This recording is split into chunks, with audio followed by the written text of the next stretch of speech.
Clap one on three. One, two, three.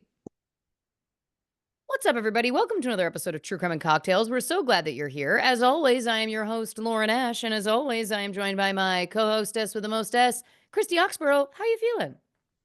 Great. Oh, fantastic. Yeah. We're coming up on like the season. Yeah. So I'm as festive as I'm gonna get. And by festive, I mean only this office. Outside this office, there's not a thing out. Well, that's not true. There is an advent calendar out there for the kids. But other than that, not a damn thing.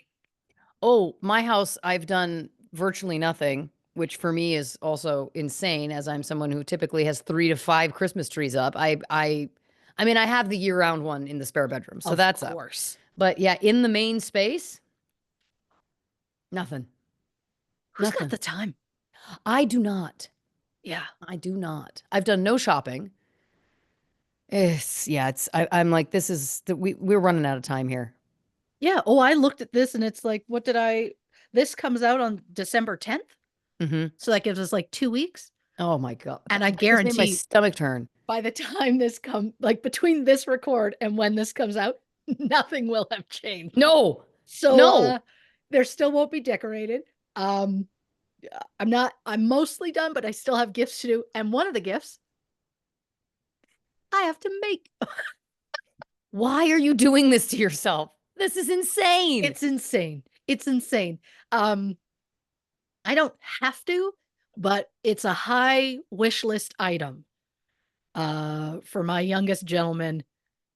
And it's so specific what he wants that I cannot find it anywhere. So I'm like, well, I guess I'll just make it. Well, along the same lines, I think something you're really gonna like is I opened up my one of my Christmas closets, and that's when I found the pile of Christmas gifts I have for you from last year. Really slipped my mind. I'm not God, great we're doing our best with executive functioning. In fact, I would say I don't executively function at all. I am just trying to get through the days. Yeah, it's we're doing the best we can. I think so. I mean, we're here. We're recording the episode in advance of it coming out. I mean, what more do people want? What more do people want? We're doing great. Yeah. We're doing great. Yeah. Listen, I have to say, yeah, I was just in New York City, and I was there on the day that the CEO got shot. Is this a confession? No. Okay. No. Okay. Oh my God, not at all. But I just have gotten, I'll be honest, I have CEO shooter fever in that Oh, not the person specifically, in that like I am riveted by this story. of I think course. because it's so true crimey, like it's so the words Yeah. written on the shell casings, like it's like feels, again, it feels like well, it feels like a movie. It feels like it's like a spy Yeah, movie, etc. And so I've just been very of course. gripped by the story. Um the latest, of course, that's come out up to the minute, I have questions. I'm going to take a step back for a second because they put out these photos of this Yeah. alleged suspect. Right. And then people on the internet are like, well, his outfit in the pictures doesn't match the outfit he was wearing. So the pictures that show his face taken in the hostel Right. on the security camera, that outfit doesn't match the outfit he was wearing when he did the crime, because there's also security camera footage of that. But the police were talking about how they know he was in the city for at least 10 days and they've been able to track all these movements. I don't know how they were able to figure any of that out. That's a question I would have. Sure. But if that is true, then I was like, well, it's a simple explanation. The reason why he's not matching is because the pictures were taken on different days. Like that's, to me, the clothing is not proof of anything. I guess my point is like, how do they know that that person is the same person? That's the question that I have. And then, we logged on tonight, and of course, I immediately start talking at Christy about my fucking complete obsession with this story. Sure. And now there's Daily Mail has reported, but again, my quick Google, I couldn't find a secondary source, but it is being reported by some places that it has been confirmed it's not him, the man in the photos. Who, by the Huh. way, I made a TikTok about this. Like everyone is talking about how attractive this man is. Um, so again, it's interesting because if that comes out, I mean, look, if you're into true crime at all, and certainly if you've ever listened to our show before, it's not a surprise that there would be the police doing something that, I'll say it, didn't work out well. Like, like it's more than possible that there was some sort of cock up. Like, Mhm. that's, but I guess that's the question that I really have is they're saying like, I understand how they could follow him once he left the scene, like immediately following the crime, because as we know, he left on Yep. foot. He got on a city bike, on an e-bike. He went through Central Park. This thing again, the story, it's just, ah, So um, premeditated. Like, it's so yeah. premeditated. And I think for me, a- as you know, because this is reminding me of your vibe during the submersive, whatever it was called. Yes. Um, I feel that same lever, that fever pitch of like fascination by this. But the same thing I felt then is the same thing I feel now, which is like I do have a hard time celebrating the murder. It's tough. It's tough to me to like really Sure. cheer for somebody who's been killed. Like in Of any course. do I understand the reason why people are celebrating it? Of course. Like, there's people sharing their stories of the loved ones that they've lost specifically because of United Healthcare and their terrible policies and all of the above. So I get it. I'm not judging it. It's just for me, it feels, I don't know. I just feel weird if it's like, I don't know. It's like the opening scene of Wicked, if anyone's seen the movie where they're like, I don't want to give any spoilers, but anyway, I should stop talking. Anyway, it's the opening scene though. That's not a spoiler. It's the first 30 seconds of the film. Grow up. That's the energy that I'm bringing tonight, folks. I've had a real shitty week and I'm already into the high noons. Like this is just it's not going to get any better. Just know that. Buckle in, folks. Um I just want you to know, you and I for weeks. I mean, you have put up with me talking about Wicked and just being like, just it's everywhere. They're shoving it at me. They won't stop. Every time I'm on Instagram, there's just 80 videos of them being interviewed. And I'm just like, it's just being shoved at me at a level that other movies aren't. And I can't take it. Not that other movies aren't, that movies that they haven't shoved at me since Wolverine and Deadpool. yeah. I think they really shoved that one. But this one's just getting shoved so hard. And I'm like, it doesn't need the press. It's fine. And I'm like, maybe I'll see it at some point. We'll see. Um, and you were very just like, oh yeah, I don't really have an interest, but whatever. And then you've seen it, and Yeah. then I never thought you'd end up referencing it on the show in like it reminds me, I don't know, of a scene from Wicked. Look, It was a beautiful thing. the truth is I loved it. I've drank the pink and green Kool-Aid. Like I'm Oh, in. sure. It's a spectacle. It's stunning to look Of at, course. it's the performance. I mean, I sobbed. I sobbed at the end. I was also like Hey. I'm pissed that I can't watch the next half. It didn't Now, feel long to me, which I know feels insane. I'm there. now is the second one like the same day, but like next year? Like November next year? Or is it Great coming out question. earlier? I Have they don't finished know. filming? Did they film it all? This is another question I have that I don't know the answer to.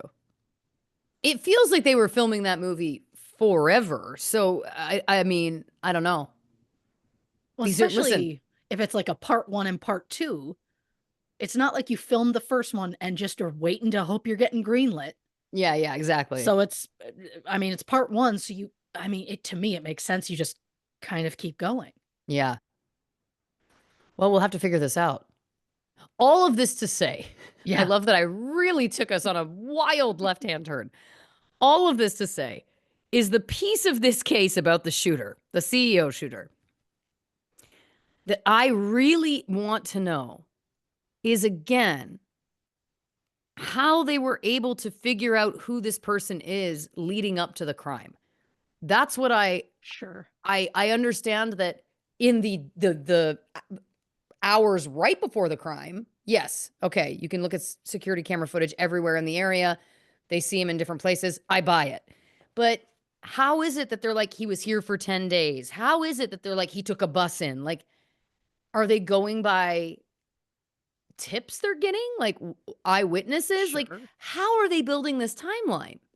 And again, if they weren't really sure that that man who was on that security camera footage is this person, it is so wildly inappropriate to put those photos out. I don't have to tell you. Now, granted, again, this man's being touted as a hero by many, so it's also like, you know, Oh, yeah, like, it's, I mean, I don't there do not appear to be a ton of people angry at that man or at being able to see that man's face. right. People are really, jazzed, it seems. Um, but yeah, not only like, so if the on like, if they are like, "That is absolutely him, for sure," and they can go so far as to be like, "He took a bus, he did this, he did this." So what, you know everything but his name? Yeah. And then it's They're like, like, he was well, using a fake ID. Okay. How do you know that? Is there a right? copy of the ID somewhere? The latest news that's come out today anyway is A, not sure if this is actually the right guy, and B, they're saying they found his backpack in Central Park and that it's filled with Monopoly money. I want nothing more than for that to be real. Like, because now we're getting into like this is Well, this is like Fight Club. We're in Project Mayhem territory. Like what's sure, going on? Like what's next? Um And again, I am not suggesting that I want this to continue. And my fear was like, are there going to be like attempted copycat killers or something now? I don't mm. know. Um, But how do they know it's his backpack? well, that's the next question I have. Exactly. I'm like, Did how they do you know? see, like, on the camera, did they see him dropping the bike or dropping the backpack at some point? Because the backpack in the footage of the shooting does look different than the backpack photos that they found in Central Park. The only thing I will say is this crime was so super thought out and premeditated. I could buy that he had planted a change of clothes, another backpack somewhere Sure, ahead of time. So so that does it's not impossible to me, but I'm like, where's those details? If these cops are being so excited to like put out photos of this suspect, etc., I'm like, how are you not just giving us a little bit of context about how you know that it's theirs? Like, sure, we believe that he had stashed this ahead of time to change into or something. Like, you know what I mean? Like, right, because the way it's standing now, it's hard to know, it's hard to believe anything. sure. Now I assume, that you've seen this video of him, like, leaving the scene or something. Yes, Okay, so they've posted this video publicly. correct. Okay, because You see, could this see is, you could see the shooting. I have not seen mm, I have not seen it. I've only seen it cut off before of um course. the man Yeah, because nobody was wants to actually see that. shot. Right, But you can see the whole lead up. right. Yeah. Because this is the joke of my life. I'd heard nothing about this. I've been, like, head down trying to do, like, 80 things at once, like, I've been doing, like, work stuff and then, like, home stuff and then, all the, like, all of us things, just day-to-day stuff, so just, like, everything piled on top, so I hadn't been paying attention at all. I'd heard nothing about it, and then because it was Friday, I think, right? My husband turned to me and was like, "Hey, did you hear about that shooting?" And which is, to be clear, the complete opposite of how our relationship works. He doesn't Right. tell me about the true crime. I Right. tell him about the true crime. Like, that's how it works. And I was like, I've never heard about this. No. And so he told me about it. And then within an hour, you texted me and you were like, oh my God, have you heard about this? And I was like, he just told me. And that's all I had heard about it. I did not know there was a video. I'm going to have to find it just because I can't believe I'm saying this, but I also can believe. I just want to check the build on the on the shooter in the video versus the build of the man in the photo. Well, he is wearing like a coat in both, so it's kind of hard to It's tell. hard to tell. Yeah. Okay. But here's the other thing. Some people were saying like, because he ditched his burner phone afterwards, and people are like, I Of what a course. rookie move. He dropped his phone, and I was like, dropped his phone. He was done with it. It was a burner phone. Like I don't think that that means that he was being sloppy. Like Oh, I I think this level, everything it, was intentional. right, and they still haven't caught him. So again, it's like I don't think that he listen. I don't think he made any missteps because so far it's been working for him.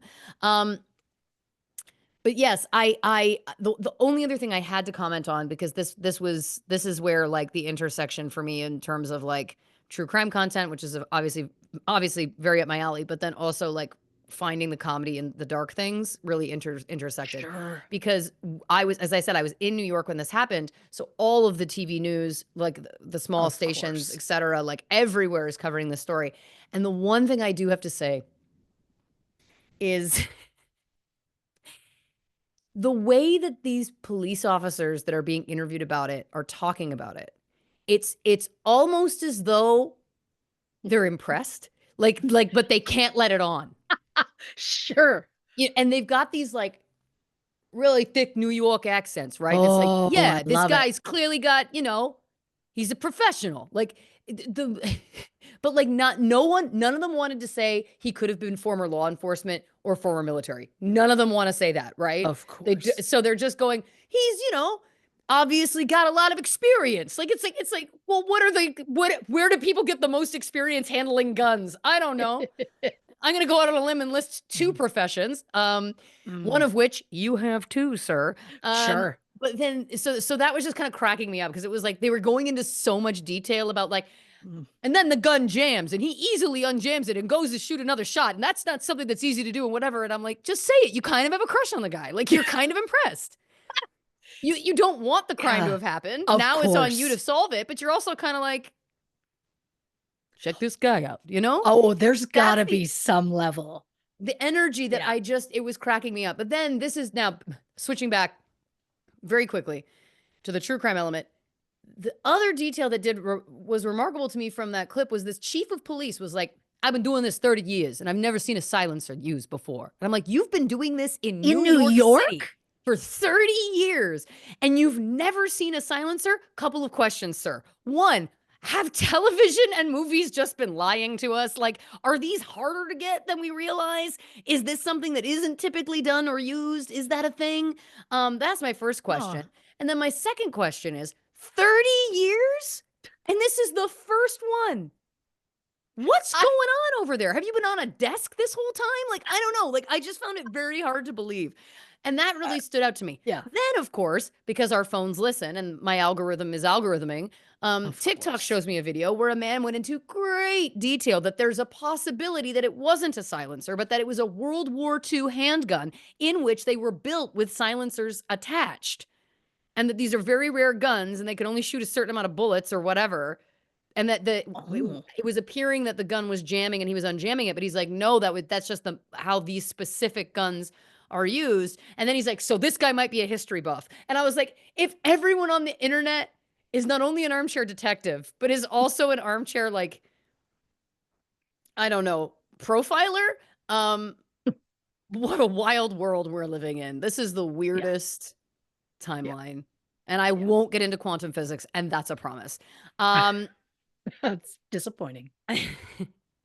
Anyway, I just I can't get enough of the story. I think again, the fact that there was words written on the shell casings, that's when it Mm. turned for me. That's when I was like, okay, we're dealing with something else here. Oh, This that's is chilling. right? There's, like you hit a level of anger that there's no coming back from if you're writing on bullets. Yeah. Like, I don't even know. Yeah, but Well, and it's to your apparently point, I every single movie I've ever seen that involves guns and New York, someone uses a silencer. it's I would say in the content that we've been given our whole lives, Yeah. I would say more guns have silencers than don't. Yeah, and it's just like, to your point, has he just like, does he work in, like, one of the quiet boroughs or, like I don't even know. This Like, was Manhattan. well, So again, I'm like, how much did they clean up the streets 30 years ago? Anyway, yeah, it's wild. For those the who don't streets know, were I so beautifully clean when as soon as he became a cop, and right. then pristine ever since. My job's been so easy this whole time. This is my first murder, 30 years. Like, it's like, what? Um, Uh, the only thing I should also mention in case people aren't familiar with this case, first of all, do yourselves a favor, do a Google. It's riveting. Um, but it was defend, deny, depose. Those were the word. There was Oh, three yep, bullets and right. one word on each one. And I was like, did he need to shoot him 3 times, or did he deliberately do it 3 times to make sure that those 3 bullets would be found with those words on them? Fascinating. And I guess it's in reference to a book that was written called. I should have written this down. I wasn't planning to get into this hard, but anyway, there was a book about the insurance system in America, and it's called like deny, defend, and then there's a third D word. I can't remember what it is, but it's basically talking about like the practices that these healthcare companies use when trying to deny people Right. coverage, et cetera. Now, the Right. depose word was different, but um, Brian Thompson, who was the CEO who was killed, is under investigation by the Department of Justice for insider trading situations. Hmm. So, and I think other people at the company, these higher people are also. So it feels like that could be what that's in regards to. But listen, it's ongoing. The story's ongoing. I feel like it's definitely far from over.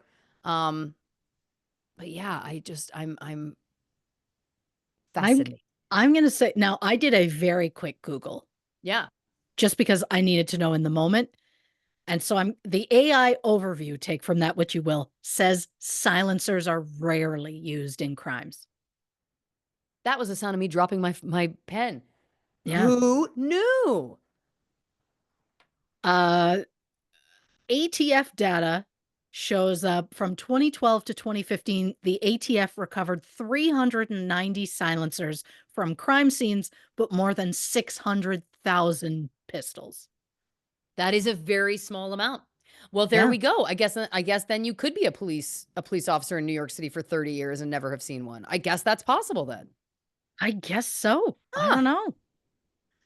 The risks outweigh the gains, and regulations around silencers shouldn't be eased. Okay, well, we've moved on to something else in that apparently. Well, But I had fascinating. another person come up on TikTok who was talking about how difficult it is to purchase a silencer. Because again, these are not being used for Oh, I don't think they're I mean, why else would you use a silencer? It's well, yeah. it's only for murder, right? Like, Oh, it right? has to be. So they must be difficult to get. I would hope Well, this man was they'd be outlining difficult like to all get. the steps that you have to take in order to get one, and so that it was like that if this person got it legally, then it would be like there'd be a huge paper trail. But then I was just like giggling to myself because I'm like, why would we assume this person got that thing legally? I mean, then this other Oh, guy brought up sure. the theory that it's like it could be a World War II pistol of some kind. So Sure. who knows? I'm just fascinated to know, like, and maybe we'll never know, but like, how long did you plan that? I have a lot of questions about that. Because, like, that felt very like you knew exactly what you were doing, how you were going to do it. Well, then the other the piece to that, yes, and the piece to that that's also important to note is like, how did he know his every movement? Well, and then it's like, was this multiple people, but this was the person who agreed to do the actual shooting? Maybe he paid Absolutely. someone to be like, I want to.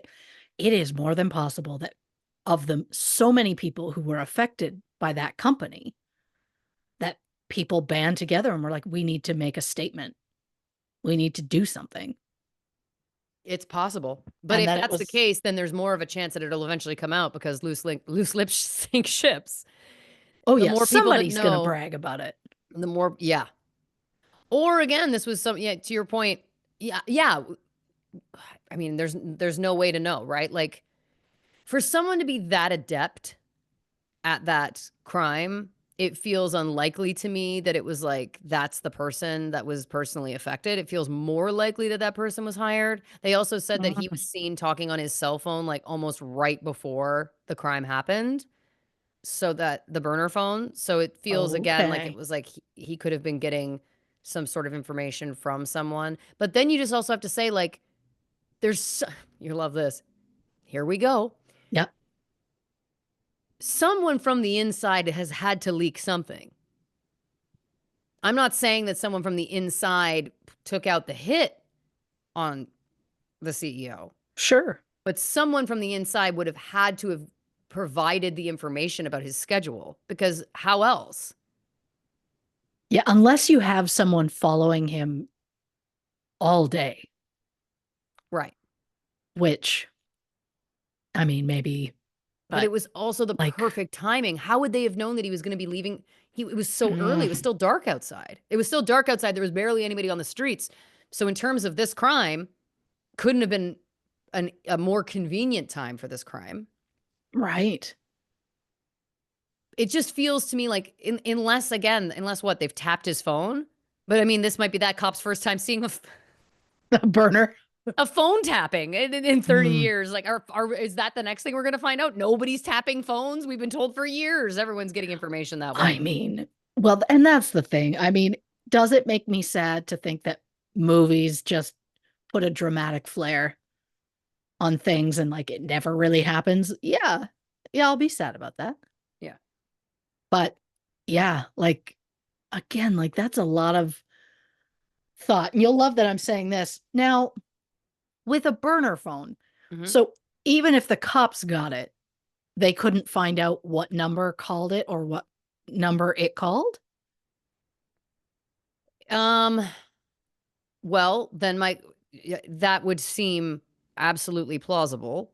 My guess would be that he was probably calling another burner phone, so it may Right. not give them much. Yeah, great question. I also am like, I guess if you're buying it with cash, then there would like, so if you go, because you can buy a burner phone at like a CVS, like at a pharmacy. Right. Um, so if you go into like, I don't know if you can anymore. I remember when I lived in Chicago, I needed a phone when I first moved to the country and I didn't have, so I got a pay as you go phone and I Of got it at the course. CVS or a Walgreens at the time. I don't know if they still do, but at the time they did. And I guess if you purchase that in cash, then it wouldn't be tied to anybody, right? Then there would be no record Right. of who has that phone. And so then even if it could pull any information from it, the only thing that would be great to get from it would be fingerprints. Oh, sure.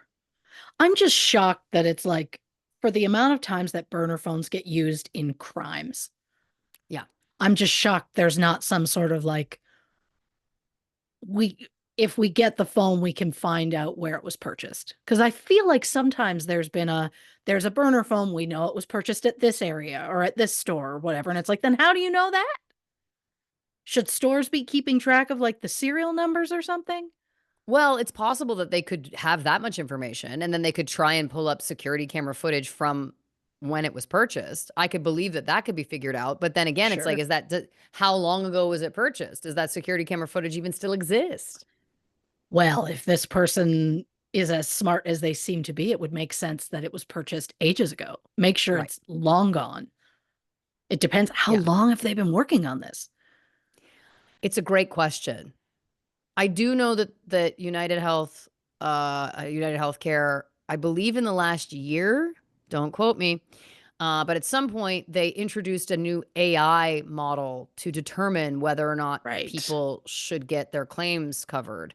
And there was a glitch. And so it denied over 90% of the claims that were coming in. And I guess that was obviously hugely impacting people. So it does feel like there has been things happening between that and then this insider trading situation that came out this year. I believe that was like Right. April or May of this year.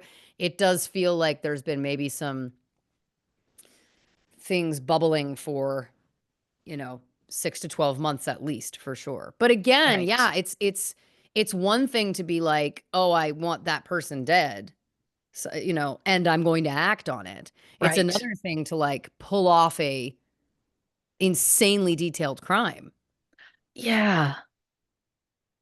Yeah. It just feels like so much time went into this. Yeah. Yeah. Anyway, all we're saying is that this guy knows what he's doing, okay? It's very clear. Like, just I sit down with him and have a beer. You know what I mean? Not because I like the guy. I don't like criminals. All right. I'm just, Mhm. just just a fan. I'd like to get him as my Secret Santa. Um, I love when you go into accents, and I love a New York accent. Like Oh, it's a good one. the thicker the better for me. You know what I mean? Careful. That's well, I mean it in every way I meant it. Ah, there it is. um, all right. Ah, Well, listen, we got to get into this case because there is lots to talk about. We're, of course, oh yeah. discussing Anatomy of Lies, a documentary that riveted me, and I'm sure it riveted you too. But before we do, what you drinking over there? I have a very busy day tomorrow, so I'm just doing a Coke and a water. Beautiful. Yeah, Again, as I said, I'm on the high noons. I've got a peach high noon going, plan to get beautiful. another one on the break. Couldn't be happier. And for those wondering, no other liquids, because that's the mood I'm in. Normally I have 3 liquids. Nope. We're just mainlining this. The tone of and no other liquids. Love it. I love Oh, it. I'm a woman on the edge. I'm a You're woman doing great. on the edge. All right. Now this, of course, was our November patrons poll pick. Go over to patreon.com/true crime and cocktails to learn about our subscription-based service over there. Every month we have a poll where people can choose what kind of case they want to hear us cover on this, the main feed of the show. And they chose scandal. Yeah. A case that involved a scandal, and boy, oh boy, does this case involve a scandal. My God. But for those of you who aren't familiar with the story, let me give you a little background right now. Elizabeth Finch got her start in television as a writer's assistant on True Blood in 2009. Over the next few years, Elizabeth made the move to writing for The Vampire Diaries before landing a much coveted writer's gig on Grey's Anatomy. Elizabeth remained with the show for 8 years, not only writing episodes, but also working her way up to co executive producer. And while Elizabeth's life seemed like a Hollywood dream, she also suffered more tragedy than most. She publicly battled a rare form of cancer, was sexually harassed by a TV director while on set, developed PTSD after an abusive relationship, and lost a friend in a terrorist attack. Then in 2020, it seemed that Elizabeth's life was finally turning positive when she married a woman named Jen after a whirlwind romance. But soon after, Jen discovered that Elizabeth was hiding a secret. And the more that Jen started digging into Elizabeth's life, the more secrets she uncovered. So, who is Elizabeth Finch? What parts of her life were real, and what parts were carefully crafted by a dramatic writer? Christy Oxborrow investigates. First, I'm going to give the usual disclaimer. Um, this episode will contain mentions of rape, intimate partner violence, abortion, and suicide. So, trigger warning for those who need it. I'm also going to note now that I'm absolutely going to spoil major plot points from the TV show Grey's Anatomy, or at least stuff from the first 16 seasons. The show started in 2005, so I have to believe it's safe for me to spoil parts of it at this point. Um, but for those people who are current, like up to date fans of Grey's, don't worry. I don't know anything that's happened in the last 5, 6 years, so you're golden. The spoilers, they're not going to affect you. They're going to probably re traumatize you when I remind you of them. But it's going to be stuff you already knew. So the people asks for a scandal. And I was like, there are so many to choose from. Of course. But then I was like, ooh, there is a new documentary out. And I know y'all love a documentary. And this one was TV related. And I love TV. So I was like, this feels like the perfect overall choice for everyone involved. Now, Shonda Rhimes is an outright Hollywood legend known for creating and writing series with strong female characters. I personally worship at the house of Shonda. I have been a huge fan of basically all of her shows.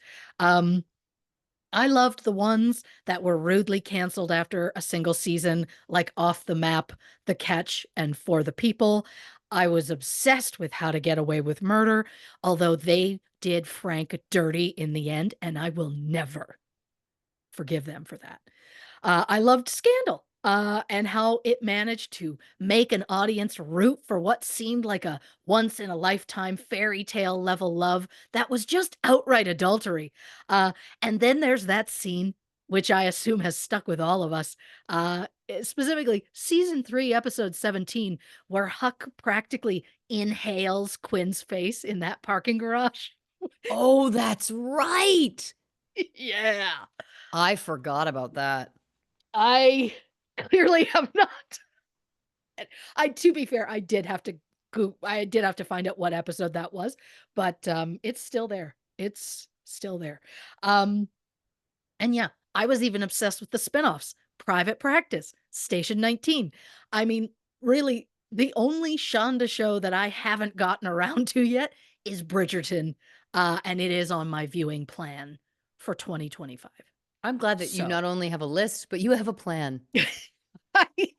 well, after I wrote that, I then immediately created a new document for my, on my computer for my viewing plan and wrote down things that I would like to start viewing. First of all, my part of my viewing plan, obviously, right away, finish off, Sopranos, which have been paused for holiday viewing. Um, and then it's like, well, I'm gonna need to get into Bridgerton, and I'm gonna need to see what Yellowstone's about, and I'm gonna need like, it's just never ending. And also, I've never seen the 2000, I think it's 2005, uh, Pride and Prejudice movie. Mm, I've never seen it, and I feel like I'm doing a disservice to myself. So, I've just seen so many memes, I'm like, "I just have to hurry up and see it." So, I do I do have a viewing plan. Do I have any other plan for 2025? No. Just don't need it. just viewing. Ah, so Shonda's most well-known work, or at the very least, the one that really put her on the map, was Grey's Anatomy. I was obsessed with it. There were moments where Lauren and I even Skyped during an episode so we could watch it together, which I have to tell you is difficult because there is a slight delay. So Mhm. one person gasps and the other person goes, "What?" And then like it's beautiful, beautiful thing. But I say I was obsessed because, uh, at least for me, I fell off with the show because they had storylines that pushed me to the brink, and at one point, I just could not continue. Now, here is where I'm gonna get a bit spoilery about Grey's, and I'm gonna list the traumas that they caused me. Are they actually relevant to today's episode, or am I just using this as an excuse to talk about a show that slapped me in the face emotionally? Honestly, both. Um, my apologies in advance, for how long this is likely gonna be. Just know I've never felt more alive about my homework. I love it. So Grace had me right out the gate with this whole Derek Meredith situation, where you're like, oh my God, they're meant for each other. Their chemistry is amazing. And then you find out that Derek was married the whole time. And look, as far as fictional storylines go, I wasn't mad at it. It was scandalous. It was shocking. It was everything you wanted a TV drama to be. So you get roped in and you fall in love with the characters. And then in season 2, episode 27, yeah, I'm bringing receipts. Greys made their first attempt at insulting me by killing off Denny Duquette, played beautifully by Jeffrey Dean Morgan. Yes, the same man who also played John Winchester on Supernatural. And I know this sounds dramatic, but I didn't know if I'd be able to recover and continue watching that show. I was distraught. On the plus side, that was the same episode where I grew a very deep rooted love for Alex Karev. When he carried Izzy out of that room, get out. His character arc was a beautiful thing, but we're going to put a pin in that for a moment. So they kill off Denny, and I'm pissed. Then on season 6, episode 1, they did the absolute unthinkable and killed off George O'Malley. Sweet, innocent George, who absolutely did not deserve that in any way. So now I'm seething about the show, but still a regular viewer. Again, no one does drama like a Shonda show. And then they killed off yet another sweet, innocent, and pure soul named Henry in season 8, episode 9. I was so angry about it, in fact, that I posted a Facebook status the next day that read, and I quote, "Dear Grey's Anatomy, we're done. It's not me, it's you. F you, Christy." Yes, back then I was willing to censor myself publicly, but now that I'm over 40, fuck it. We don't do that anymore. Just know Oh, the memory for that tweet popped up when I had this as a plan to do for an episode. So I took a screenshot and yeah, it's in the case file. I So never doubted. I did. I looked at it and went, God, what death was that? And I Googled and looked at the date of that versus what episode came out and then realized, yeah, it was the death of Henry. Um, so again, I was pissed.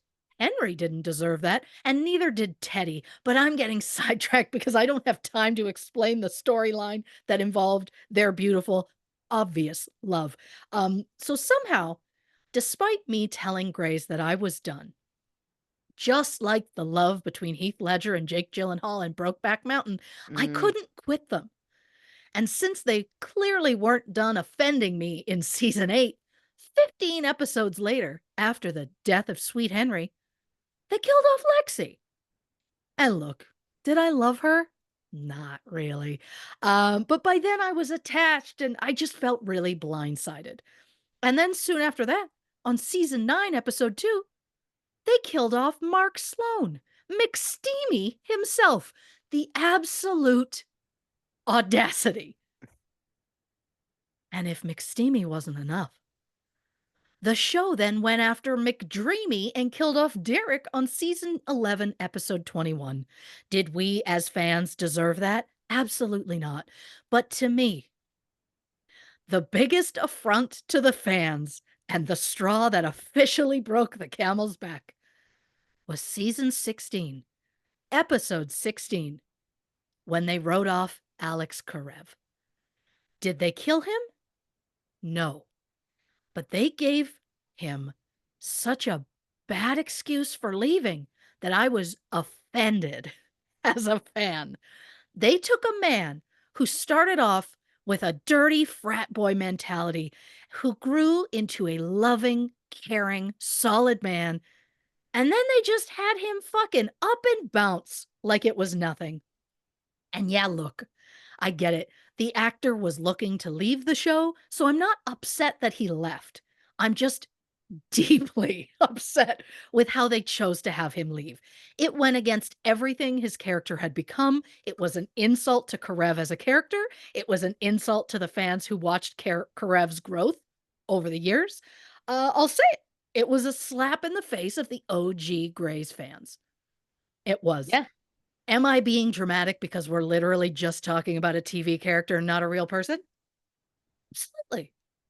But when you love a show enough, the characters become real to you and part of your life. And that, dear listeners, is my very long winded explanation as to why I quit Grey's Anatomy.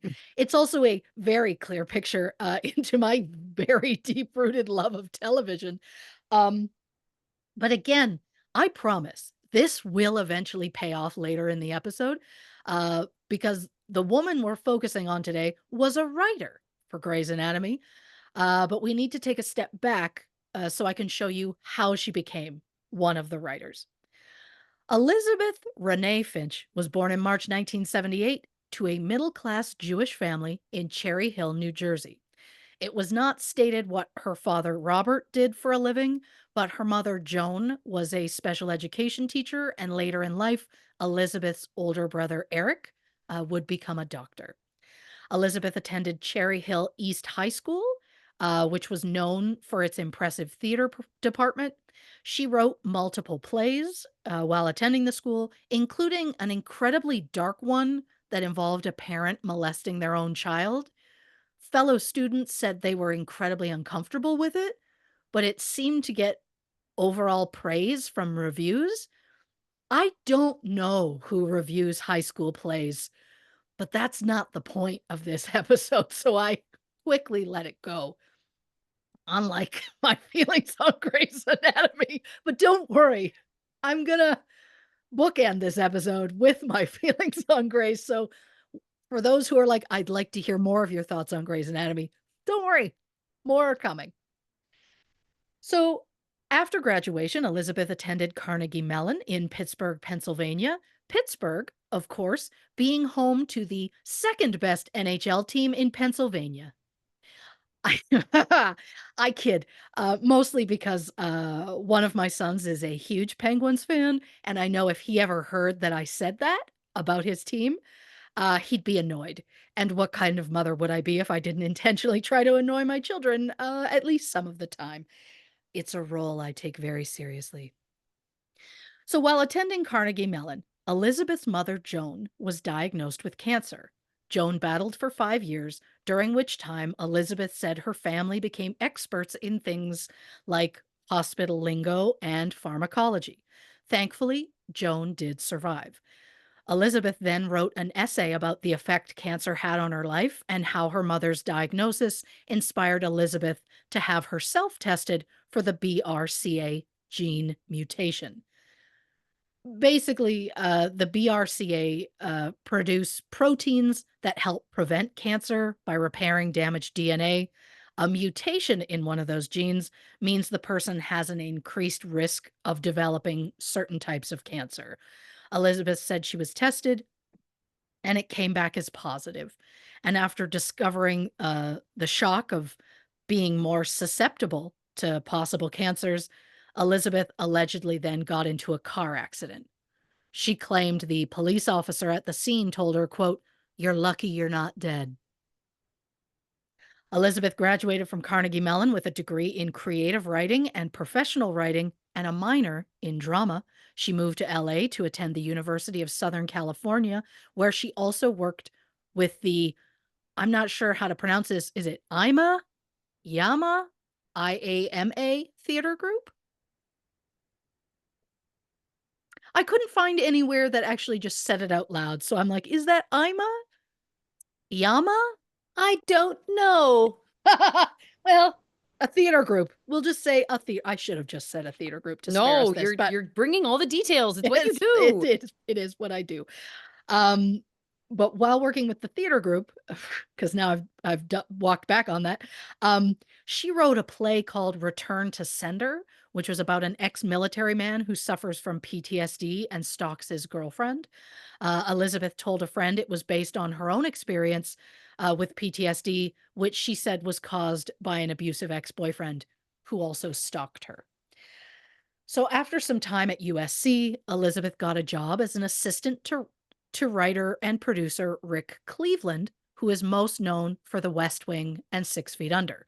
When Rick's mother was diagnosed with stage 4 lung cancer, Elizabeth helped research whatever Rick needed and kind of went above and beyond for him. Then, when the wife of Rick's close friend was diagnosed with breast cancer, Elizabeth again was incredibly supportive of the family because she said she understood what they were going through. Rick was so impressed with Elizabeth that he introduced her to True Blood creator Alan Ball, who hired Elizabeth as a junior writer. Unnecessary fun fact about me, I was super into True Blood when it first came out, but I bowed out a few seasons in because, and this is amazing to say out loud, I felt it got too unrealistic.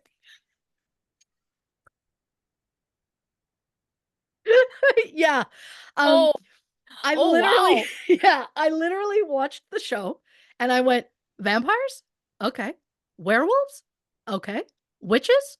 Yeah. Shapeshifters? Okay. Fairies? Oh, ridiculous. I'm out. I That's had a no idea how much my feelings on the Fae were going to change over yeah. the years. I didn't know what type of Fae we were dealing with maybe at the time. Uh, but in 2012, Elizabeth landed a writing job on the Vampire Diaries. The other writers described Elizabeth as meek and quiet and said they didn't believe she'd be able to last because sometimes a writer's room can be kind of cutthroat. Soon after, Elizabeth had knee replacement surgery from an injury she incurred while hiking in 2007. Elizabeth said during the surgery, the surgeon discovered a large tumor on Elizabeth's spine. The tumor turned out to be cancer, or specifically chondrosarcoma, a rare and often fatal type of bone cancer, which was unheard of in someone Elizabeth's age. She was just 34 at the time. Elizabeth's mother offered to fly to California to help take care of her, but Elizabeth refused. She told her friends that her parents were overbearing and impossible to be around.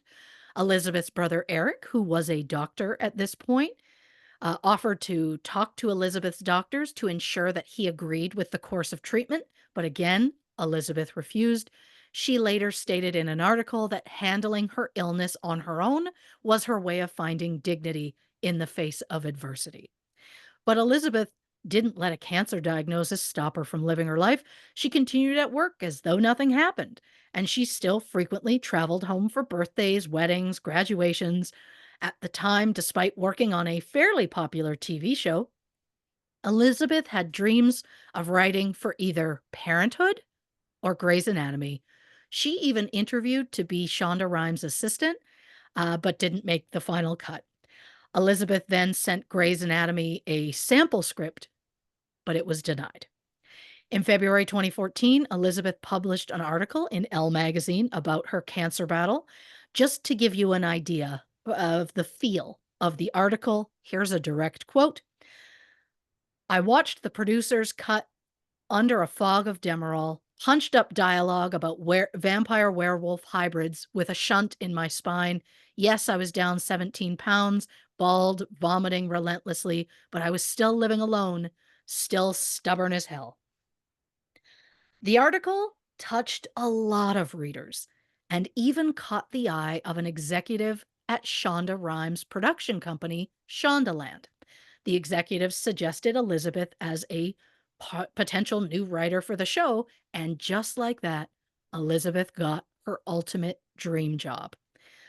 But shortly after being hired, the showrunner, Krista Vernoff, did a blind read of the writer's work to see whose work best matched with Krista's new vision for the show. And Elizabeth was cut. However, one of the bigwigs at Shondaland showed Krista the Elle article, and Elizabeth was rehired. And I'm no expert. I mean, but that's very clearly she's not my style. She's not the style that we're looking for. But well, we can't fire her because she has cancer, which is interesting, especially in this case.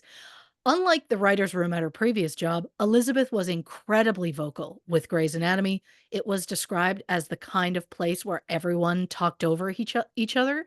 But whenever Elizabeth spoke, everyone just shut up and listened. And not only that, whenever she spoke, Elizabeth would take her time and kind of be a bit of a room hog, as they would say. As one writer put it, quote, we all tolerated it because we thought she might be dying. Elizabeth worked throughout her chemotherapy, even if it meant taking multiple breaks throughout the day to vomit. The other writers said she looked a bit green and would always have crackers and ginger ale. They often suggested that she go home early, but Elizabeth refused to go, saying she really wanted to be there. Some days were worse than others, but some of the writers noticed that the worst days always kind of coincided with Elizabeth's work deadlines. So Elizabeth would pull senior writers in to help her on her episodes, but she would never offer that same help to anyone else if they ever needed it. Mhm. At one point, Elizabeth took multiple weeks off from work to participate in a clinical trial at the Mayo Clinic in Minnesota. Friends offered to keep Elizabeth company during her treatments, but she refused, saying that she didn't want to connect the people she loved with her cancer memories. According to Elizabeth, she was the only one who survived that clinical trial. With all her experience in that department, Elizabeth became the cancer expert in the Grey's writer's room. Anytime a cancer storyline was mentioned, she would claim it as hers. But it turns out there were actually two cancer survivors in the writer's room. But since Elizabeth was the one currently living with cancer, everyone just kind of let Elizabeth run the show. One time, a writer pushed back on an idea that Elizabeth suggested, and she lashed out saying, quote, "This is how it feels, and none of you can understand." And then she left the room. In the end, everyone learned to just let Elizabeth take the lead. By 2017, the chemotherapy had ravaged Elizabeth's body and she needed a kidney transplant. But thankfully for her, actress Anna Paquin offered to donate a kidney. According to Elizabeth, she and Anna had become close during their time together on True Blood. And if you're wondering why you might not have heard that story before, that's because, according to Elizabeth, Anna requested that it be done quietly with no press. On the night of the surgery, Elizabeth had a friend text the Grey's writers using Elizabeth's phone to give them updates. The anonymous friend said that the surgery was touch and go for a while, and Shonda herself was allegedly uh, very upset because she believed that Elizabeth was going to die. But miraculously, Elizabeth survived. And while that already seems like a lot, the following year was even bigger for Elizabeth. In March 2018, she celebrated her 40th birthday with a massive party with 100 guests, including many of the cast and crew from Grey's Anatomy. Elizabeth gave a speech saying, quote, "Everyone here in the room is someone I know and love, and over the last very bizarre 7 years has been instrumental in helping me to get to 40, including, they wish not to be identified personally, but there are two doctors from Mayo Clinic who flew all the way from Minnesota. I promised that I would not show them, but I wanted them to be surrounded by people I love so fiercely, who love me so fiercely." So after this party, Elizabeth suggested that maybe Grey's Anatomy include a storyline about the same type of cancer that she was battling. It was then suggested that the patient be Catherine Avery, who is played by the absolute icon that is Debbie Allen. But according to Elizabeth, she was hesitant about sharing her own personal story on the show. In an article Elizabeth wrote, she wrote, quote, "I wanted to say no, a big, fat, super emphatic, though ever polite no. However, she said yes because she said Shonda wrote her an email telling her to love herself more. And according to Elizabeth, when Shonda says something like that, you listen." Well, according to the other writers, Elizabeth suggested the storyline, said, "I probably shouldn't write it. It's probably triggering." And then the other writers were like, "Understood. We'll find someone to handle it for you." And Elizabeth quickly went, "No, I can do it." Over the course of her time at Grey's, Elizabeth wrote 13 solo episodes and consulted on or co-executive produced 172 episodes. Also, during the same time frame, she wrote at least 8 magazine articles about her cancer battle, including one about a doctor who supposedly misdiagnosed her, and one titled "Redefining Brave." Elizabeth also wrote an article for The Hollywood Reporter about the Me Too movement, detailing the sexual harassment that she received while on set of The Vampire Diaries. She said that 3 minutes into filming an episode, the male director screamed, quote, "If I wanted to talk to a nagging cunt, I'd go home to my wife." Elizabeth said that the same director also made lewd jokes about the actress's bodies and touched her inappropriately, including pinching and awkward, unwanted massages. And when Brett Kavanaugh was nominated to the Supreme Court, Elizabeth took an article that she had previously written about abortion and turned it into a PSA style video. Elizabeth claimed that while going through chemo, her doctors informed her she would never get pregnant, but somehow she did. Elizabeth then said she had to make the choice, either have an abortion or stop her cancer treatment and risk her own life to carry the baby to term. Elizabeth chose the abortion.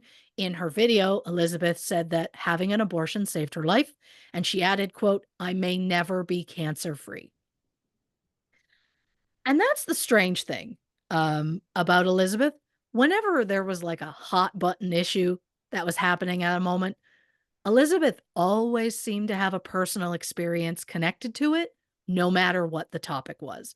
When Trump first got elected, Elizabeth claimed that someone put an offensive anti Semitic poster outside her apartment door. She said she was the only person in the building who received it, and she's the only person in her building who was Jewish. So I guess you know everybody in the building then, because otherwise, how would you know? When Me Too got started, Elizabeth had a story. When women's health care was threatened, she had an abortion story. When people talked about legalizing marijuana, Elizabeth tweeted, quote, "Talk to me when you've screamed yourself to sleep at night from the pain, and I'll argue about the merits of legalizing marijuana every damn where." That tweet has since been deleted. Then in October 2018, when 11 people were shot and killed at the Tree of Life Synagogue in Pittsburgh, Elizabeth immediately flew there, saying not only had that been her temple during the 3 years she attended college, but also one of the victims was a close personal friend. Elizabeth claimed that she went to the crime scene and helped gather the remains of her friend, as it was a Jewish custom to bury the dead within 24 hours to show respect. But this was a terrorist attack, and now an FBI crime scene. So, how was Elizabeth even allowed there?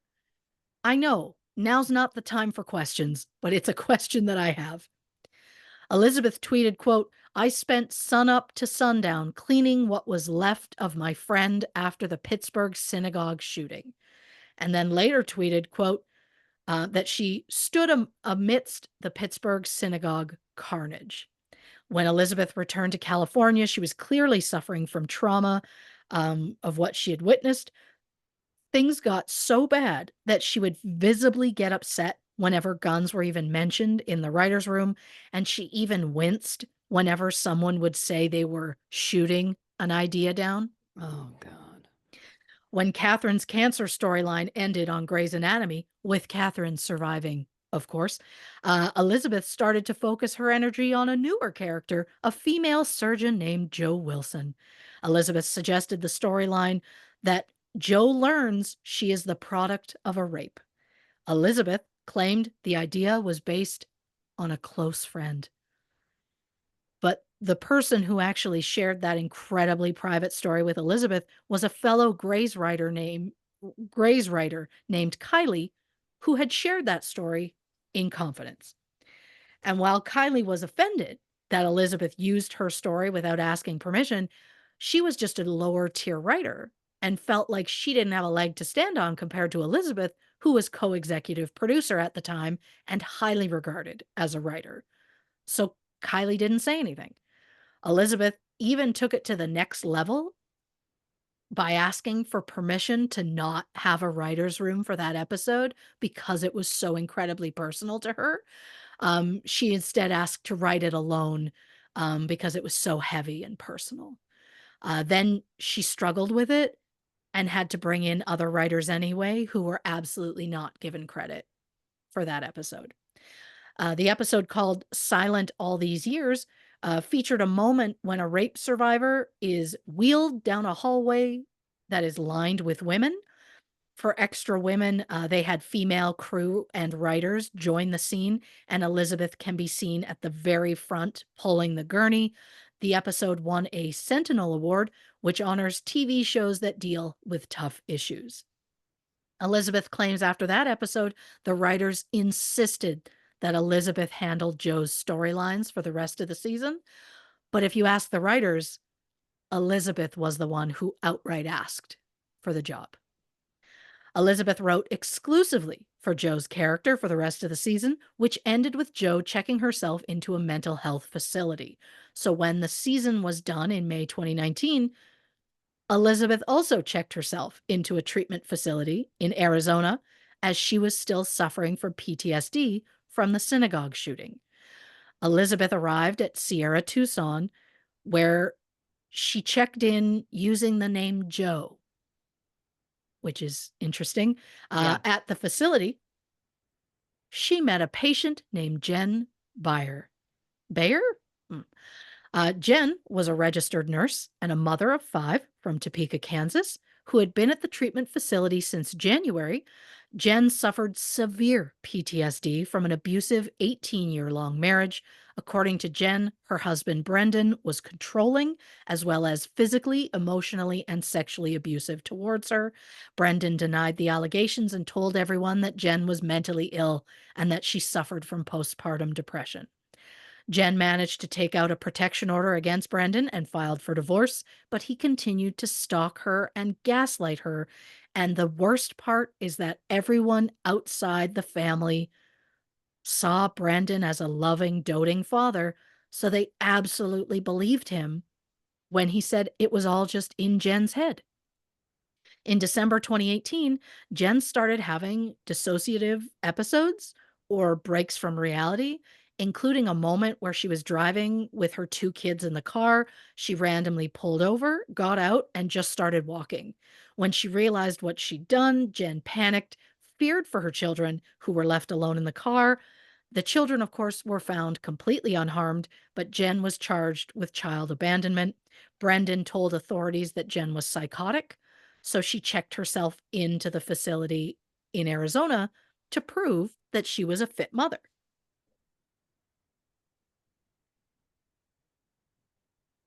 And while Jen was away, Brendan continued to tell people that Jen was crazy. He said her being at the treatment facility was proof that she was crazy. And first of all, someone checking into a mental health facility doesn't mean they're crazy. It's a terrible stereotype. I, of course, understand he was just building a specific narrative to undermine his wife to more easily hide his abuse and take control of the situation, but still, I don't like the implication. Secondly, if Jen was lying about the abuse, then why did their children tell authorities they feared their father and they were worried their father was going to kill their mother? At first, the children lived with Brendan while Jen was away, but a few months later, he was taken to the emergency room for some reason, where he caused a massive scene and just trashed the place. He was arrested, and the children were placed in foster care. They were later placed with Brendan's mother. While at the facility, Jen worked closely with a therapist named Carly, who officially diagnosed Jen with PTSD. More on Carly in a moment. About 5 months into Jen's stay at the facility, Elizabeth, aka Joe, arrived claiming to also suffer from PTSD, but specifically from the synagogue shooting. Because I believe this specific facility was like meant for people with mental traumas, I believe Mhm. was the thing. During group therapy, Elizabeth claimed that being there made her remember that she had been brutally abused. Brutally was her word, by her brother Eric in their youth, and that she had blocked it all out until now. When Elizabeth confided in a friend about the abuse, she told a very specific, disturbing detail about the abuse that her brother had inflicted on her.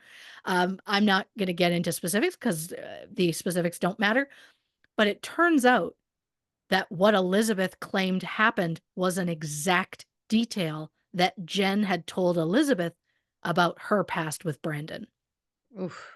And even though that is incredibly suspicious, everyone believed that Elizabeth was truly traumatized, saying she would often scream and cry during group therapy. Eventually, Jen and Elizabeth grew close and were eventually made roommates, even though they were in the same therapy group, which apparently is a big no no at the facility. But for some reason, they allowed it.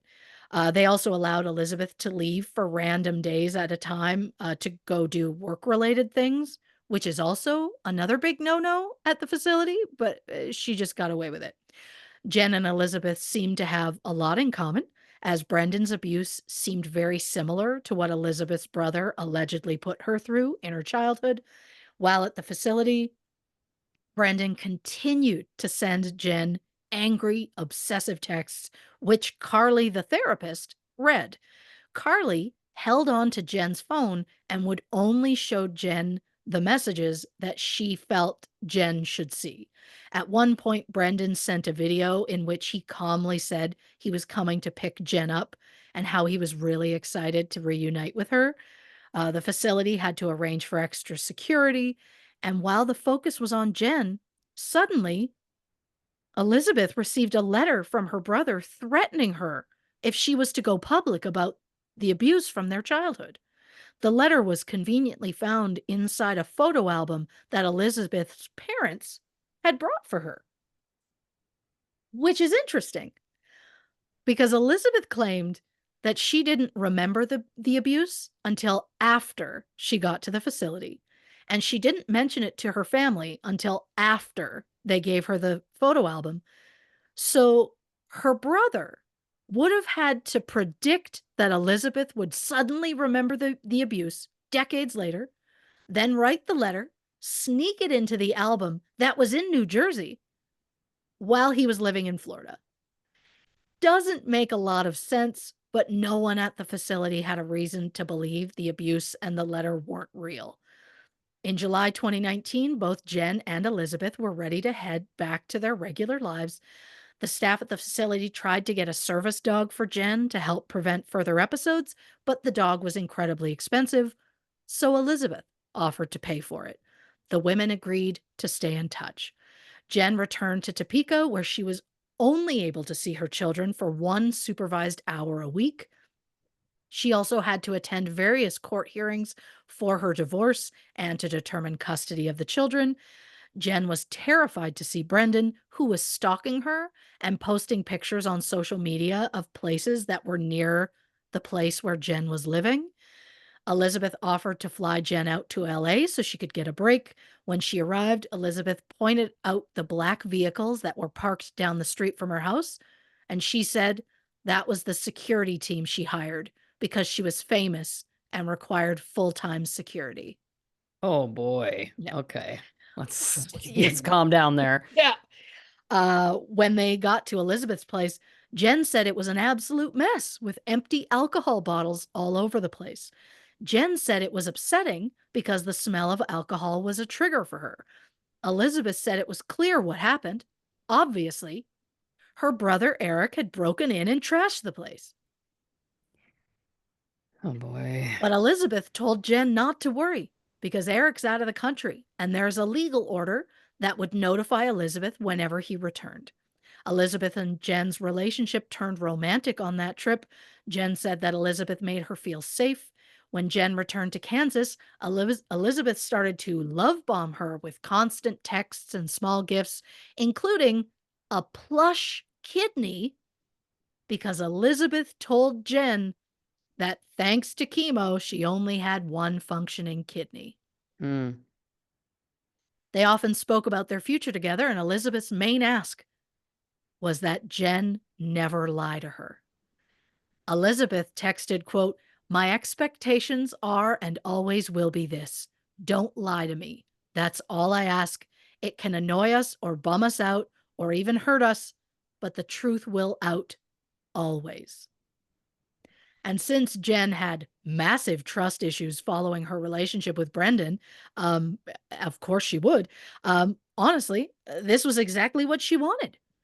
So Jen returned to LA a second time in September 2019, but shortly after she arrived, she received a call that Brendan had taken his own life. So Jen immediately returned home and Elizabeth went with her. When they arrived in Kansas, they learned that before taking his life, Brendan had completely trashed the house, making it uninhabitable for Jen and the kids. So Elizabeth organized a GoFundMe, which helped Jen and a series of volunteers get the house ready so that she and the kids could move back in. Now, at this point, Jen and Elizabeth were in a very new relationship. And this was Elizabeth's first time meeting the kids.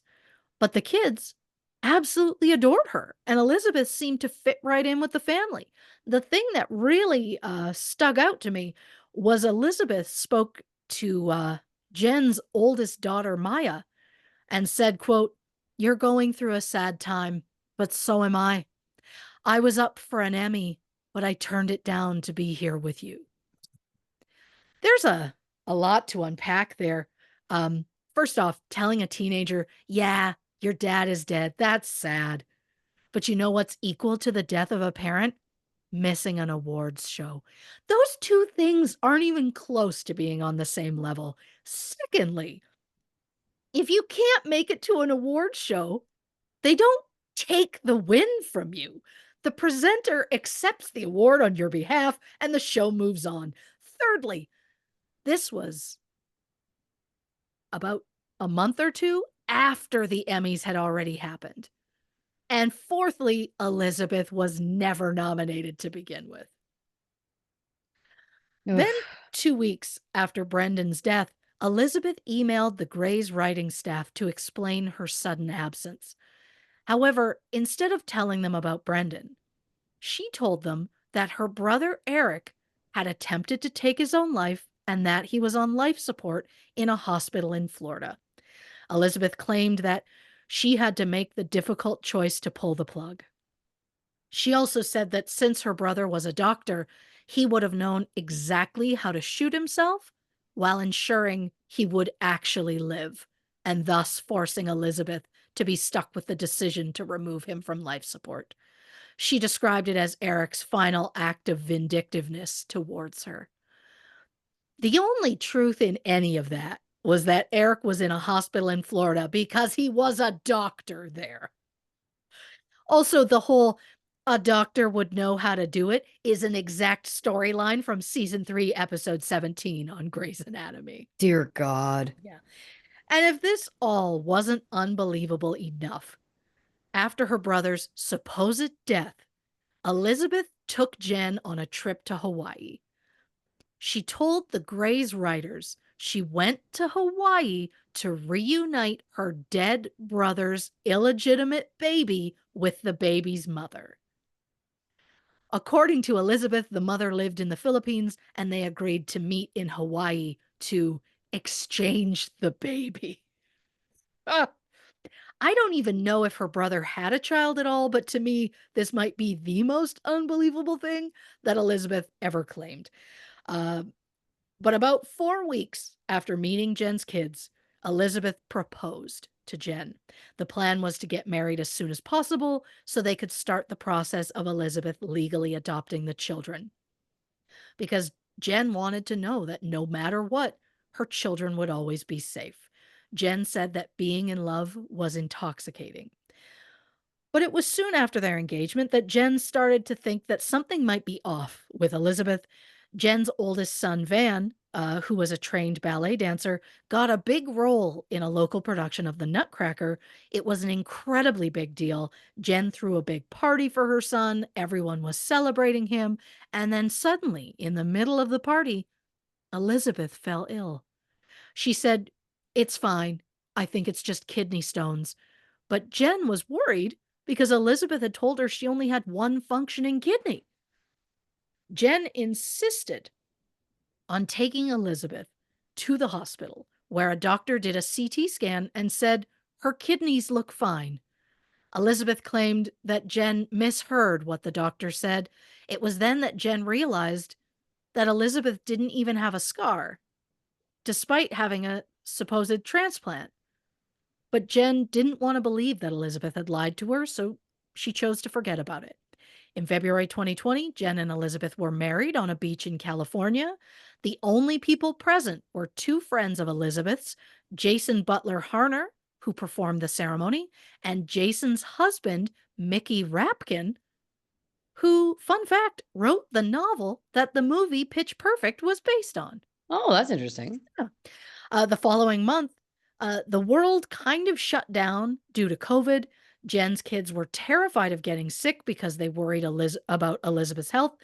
Jen's oldest daughter, Maya, chose to homeschool during her senior year because Elizabeth told her if she got COVID, she would likely die. The interesting part is, for all her fears of COVID, Elizabeth never once considered getting vaccinated. It's As it interesting. is. Yeah. As it is, Elizabeth spent most of her time working, including 12-hour days when she'd be out of the house to write, leaving Jen to care for all the children by herself. But at the same time, Elizabeth was emailing and texting with friends saying how Jen was going through a tough time, so Elizabeth was the one left to care for the children alone. Since Elizabeth seemed to be struggling, the other writers bent over backwards to help Elizabeth make her deadlines, even though Elizabeth's name was the only one that made it on the script. And she was the only writer who actually got paid for those specific episodes, including royalties. Around this time, Elizabeth's PTSD returned, only worse. Now, anything set her off, like loud noises on TV, firecrackers, even rainstorms, despite those never being triggers for her before. Jen got suspicious, so she started looking through Elizabeth's social media when she found a post on Facebook from October 27th, 2018, where Elizabeth was in a costume at a Halloween party with her friend, Mickey Rapkin. Thing is, October 27th was the day of the synagogue shooting in Pittsburgh. And the day after the shooting, when Elizabeth was supposedly cleaning up the crime scene, well, she was at yet another party, or at least according to the pictures she posted on Facebook. Jen continued to go through Elizabeth's old photos when she found ones where Elizabeth had a shaved head and claimed to be going through chemo. But as a nurse, Jen knew that chemo patients who lost their hair often lost their eyebrows and eyelashes as well, but Elizabeth had not. Then there were pictures of Elizabeth with what looked like a chemo port taped to her chest, but she didn't have a scar from it. Jen suddenly realized that Elizabeth had been lying to her. When Jen confronted her, Elizabeth claimed she did have cancer once, but she had chemo and has since recovered. But when Jen pointed out Elizabeth didn't have a port scar, Elizabeth knew she was caught. Elizabeth admitted she absolutely lied about cancer, and she didn't know any of the victims of the synagogue shooting, and that she faked the threatening letter from her brother. Jen said there were no tears or emotions when Elizabeth spoke. She was just very matter of fact. Elizabeth was adamant that the abuse she suffered from her brother was real, as was the sexual harassment she received on the set of the Vampire Diaries. When Jen tried to talk to her friends about it, they all seemed to be Team Elizabeth, believing Jen was suffering another episode. So now Elizabeth was treating Jen the same way Brendan had. And somehow Jen's friends were trusting what Elizabeth was saying. Some even outright told Elizabeth to fight for custody of the children because, quote, you're just as much their mother. But she wasn't. She told people she was doing most of the childcare, but that was a lie. Jen started to break down, questioning what was real and what was not. When she reached out to her therapist, Carly, she discovered that Carly was no longer able to see her as a patient. Carly had left the treatment facility and had started her own practice and had taken on Elizabeth as a patient. Meaning that since Elizabeth and Jen were married, Carly couldn't see both of them. I mean, technically she could see them individually, but it's not recommended. Jen trusted Carly more than anyone. Carly was the one who helped to keep Jen grounded. And Carly outright abandoned Jen and then just offered to refer her to someone else. Gross. And for Elizabeth to take Carly from Jen when there are so many other therapists out there, double gross. Especially when Elizabeth knew that Jen needed regular reports from Carly in court so that she wouldn't lose her children. It's just such an absolute violation. In March 2021, Jen re entered treatment, and afterward, Jen and Elizabeth tried couples counseling. Elizabeth admitted to lying and said that she just didn't get enough attention as a child, so she craved it now as an adult. Jen continued to push Elizabeth to tell the truth, and after months of dragging her feet, Elizabeth finally told her parents and some of her closest friends. But she refused to tell her Gray's family. When Jen continued to push for the truth, Elizabeth finally asked for a divorce.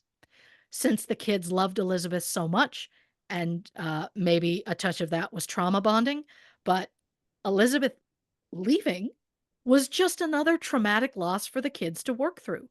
And to make things worse, Elizabeth continued the lies by telling friends that Jen had accused her of using the kids for storylines on the show and that she was no longer allowing Elizabeth to see the children. Elizabeth was the one who chose to leave. She was the one who lied to her wife. And, oh, about using the children for storylines? At the time, Elizabeth was working on a new project about a kid who was a ballet dancer. You know, just like Jen's oldest son. So what's fact and what's fiction? Well, another one of Elizabeth's lies was about to come to light. One of Elizabeth's friends forwarded Jen an email, specifically the one where Elizabeth claimed her brother had taken his own life. And that was the last straw for Jen, who in March 2022 sent an email to Shonda Rhimes' personal account, as well as to Krista Vernoff, the showrunner of Grey's. Soon, the Grey's writers were doing their own deep dive on Elizabeth, which is how they learned Elizabeth's brother Eric was very much alive and well, living in Florida. The studio placed Elizabeth on administrative leave while they investigated her potential lies. But before they could even start, Elizabeth announced that she was taking a personal leave of absence from the show, stating, quote, "I will always remain one of Grey's Anatomy's biggest fans. Grey's is one big-hearted, brilliant family. As hard as it is to take time away right now, I know it is more important that I focus on my own family and my health. I'm immensely grateful to Disney, ABC, and Shondaland for allowing me to do so and for supporting me through this very difficult time." So admits like privately to people she doesn't have cancer, but publicly absolutely will not admit that it was a lie yet. Elizabeth then checked herself into that same treatment facility in Arizona where she first met Jen. She didn't publicly admit to her lies for another like 6 or so months when she didn't interview with the Ankler. Elizabeth said, quote, "I never had any form of cancer. I told a lie when I was 34 years old, and it was the biggest mistake of my life. It just got bigger and bigger and bigger and got buried deeper and deeper inside of me. What I did was wrong, not okay, fucked up, all the words." She admitted the truth, but continued to claim that her brother had abused her as a child. In fact, she then claimed that the abuse her brother caused her was why she lied as an adult. Elizabeth said, quote, "I know it's absolutely wrong what I did. I lied and there's no excuse for it. But there is context for it. Eric was very, even saying his name is hard, was very good at doing things that were terrorizing and physical, but not enough to leave marks." She added, quote, "The best way I can explain it is when you experience a level of trauma, a lot of people adopt maladaptive coping mechanisms." And basically, hers was lying. She said, I was coping, and it was my way to feel safe and seen and heard." She admitted then that after her knee replacement surgery, her family was so supportive and showered her with attention. And when she healed, well, the attention went away and she missed it. And to that I say, well, did you lie because it's a coping mechanism from the trauma that you had in your youth? Or did you lie because you desperately missed the attention? Which one is it? She acclaimed she claimed she was abused and stalked by an ex-boyfriend, which led her to writing that play about PTSD. But she has never publicly said whether that is true or not. But while we're just we're just going to get into a full recap on all the lies she's told, just so we can be reminded of the absolute batshit levels that she was willing to go to for attention. She lied about having an abortion, lied about having PTSD, lied about being nominated for an Emmy. She lied about her brother taking his own life. She lied about taking her brother's baby to Hawaii to be with its mother. She lied about having security because she was famous. She lied about having a kidney transplant and that Anna Paquin had selflessly donated a kidney. She lied about knowing a victim from the Tree of Life synagogue tragedy and that she was at the scene to collect her friend's remains. There's photo proof that she was at a Halloween party at the time. Then there's that really big cancer lie, which has so many layers. She claimed a doctor misdiagnosed her. She even wrote an article about it for Elle magazine. When the Gray's writer's room brought in a doctor to consult with them, Elizabeth dramatically left the room in tears, refused to come back. She then claimed the doctor they brought in was the very doctor who had misdiagnosed her. But since she never really had cancer, that means that doctor didn't really exist. She shaved her head to keep up the ruse she was going through chemo. She pretended to vomit repeatedly at work. She wore makeup to make herself seem a bit on the greener side. She wore a fake chemo port. She told people in the writer's room, including two legit cancer survivors, that they didn't know what she was going through. She announced at her 40th birthday that two of her doctors from the Mayo Clinic had flown in from Minnesota, but they wanted to be anonymous. But again, those doctors didn't exist. She took weeks off from work to participate in clinical trials. She claimed to be the only survivor of those trials. At one point, she claimed that Delta Airlines forced her to check her bag, which contained cancer medication. She tweeted about how poorly Delta had treated her as a cancer patient. The only potential lies that Elizabeth still claim are true are the abuse she suffered from her brother and the sexual harassment she received from an unnamed male director on the Vampire Diaries. But according to acting coach Lucina Stoneburner, who was on the Vampire Diaries at the same time as Elizabeth, she said she never witnessed any of this harassment or any of the specifics that Elizabeth had said. Um, but Elizabeth has since doubled down and said it absolutely did happen, but she refuses to name the guilty director. But at this point, how much weight does Elizabeth's word carry? The answer, none. She kept a series of lies, intense lies, for nearly 10 years. And when one story lost interest, she just upped her lies to maintain the attention. Whenever the interest faded, she just came up with something else. And I think we can all agree that each one of these lies is bad enough on their own. But when you stack them on top of each other, it's outright pathological. And yeah, I get she had an addiction to lying, but to be able to lie at such a level without feeling any remorse is diabolical. She says she just wanted the attention, but when her mother offered to stay with her during her initial cancer diagnosis, she turned her down.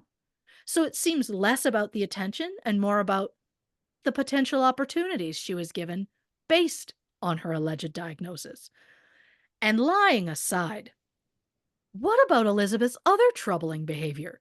She took advantage of a vulnerable woman with trust issues and lied to her their entire relationship.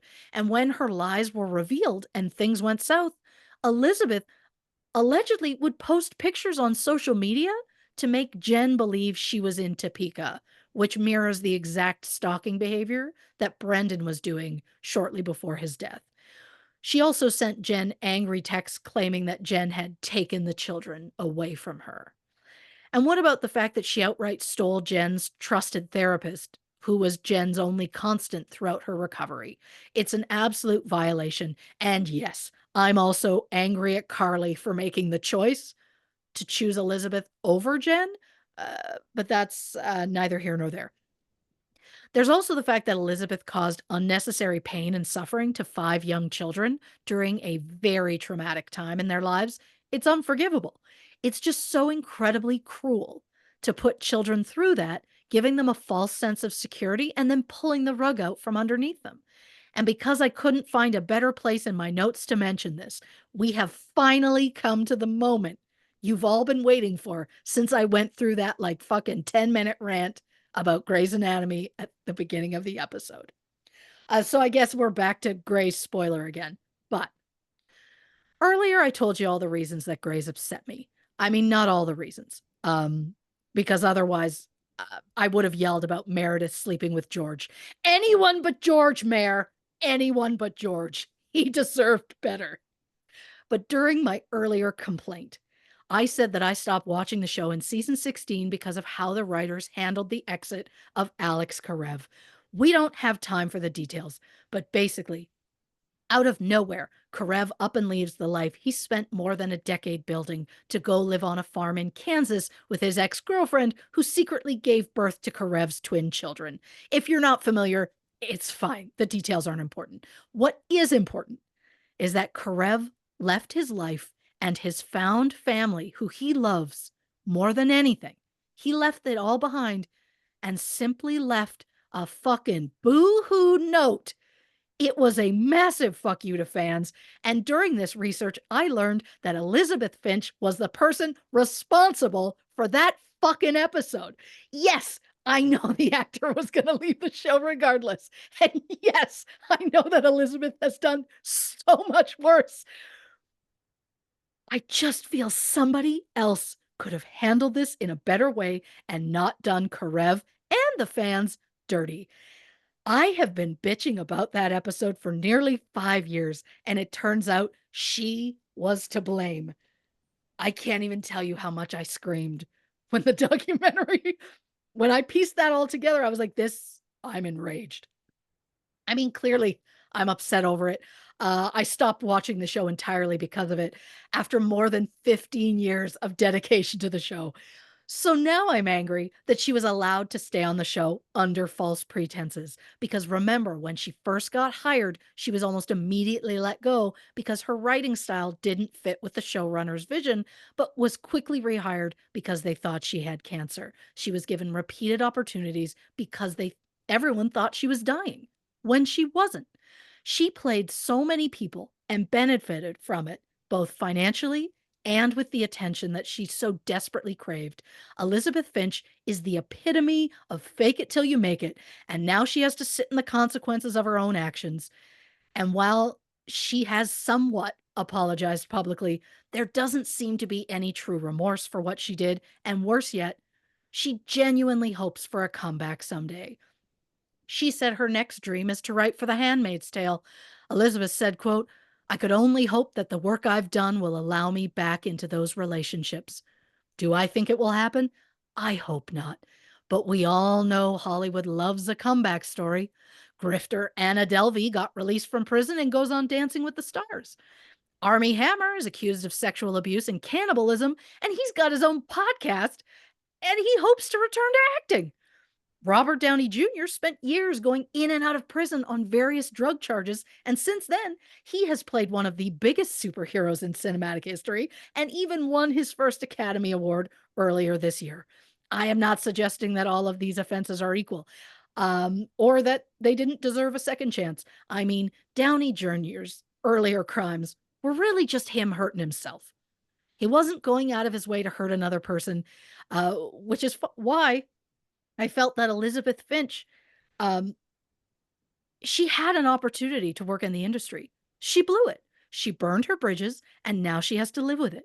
But I do genuinely hope that she gets the help she needs, because this extreme level is not going away on its own. But kudos to Jen for standing up for what's right and making sure that Elizabeth's lies were made public. I hope you and your children are surrounded with love and genuine happiness. Reporting for this absolute rant, I'm Christy Oxborrow. Wowzer.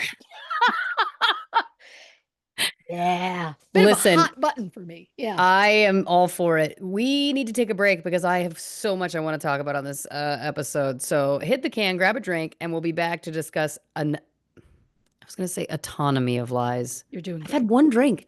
Anatomy of Lies on this episode of True Crime and Cocktails. On three. 1, 2, 3. Welcome back to this episode of True Crime and Cocktails. We're, of course, discussing Anatomy of Lies, the documentary that truly keeps giving. Another thing that keeps giving is all of the Grey's Anatomy content in this episode. I could not be happier. I also watched the show religiously religiously. I know that Christy Yeah. did that, but like for years I did. And then I dropped off. I dropped off, I feel like just before you did, but I did Mm, see the Karev episode and I was like, what the hell is this? right? Couple of things I also wanted to add. In terms of the Denny Duquette storyline, I feel that the listeners have a right to know that Christy and I have had viewing parties where we view only the Denny Duquette episodes. Remember Yeah. that? So Oh, it's like, yeah. let's go back and just watch all of the episodes of with Denny Duquette. When When I it tell you, Denny Duquette is a part of me. mhm. Like he lives in my soul. When they killed him off, I remember screaming at the television. I remember literally like, no, like from Yeah. the depths of my being. Yep. Oh, I feel so much better that you've said that for when the way that I was like, I felt like I was never going to recover. And I was like, I shouldn't say that publicly. So I'm so happy that Yeah. you've said that because yeah. Oh, oh God, I don't, I'll say it. I don't think I've been the same ever since.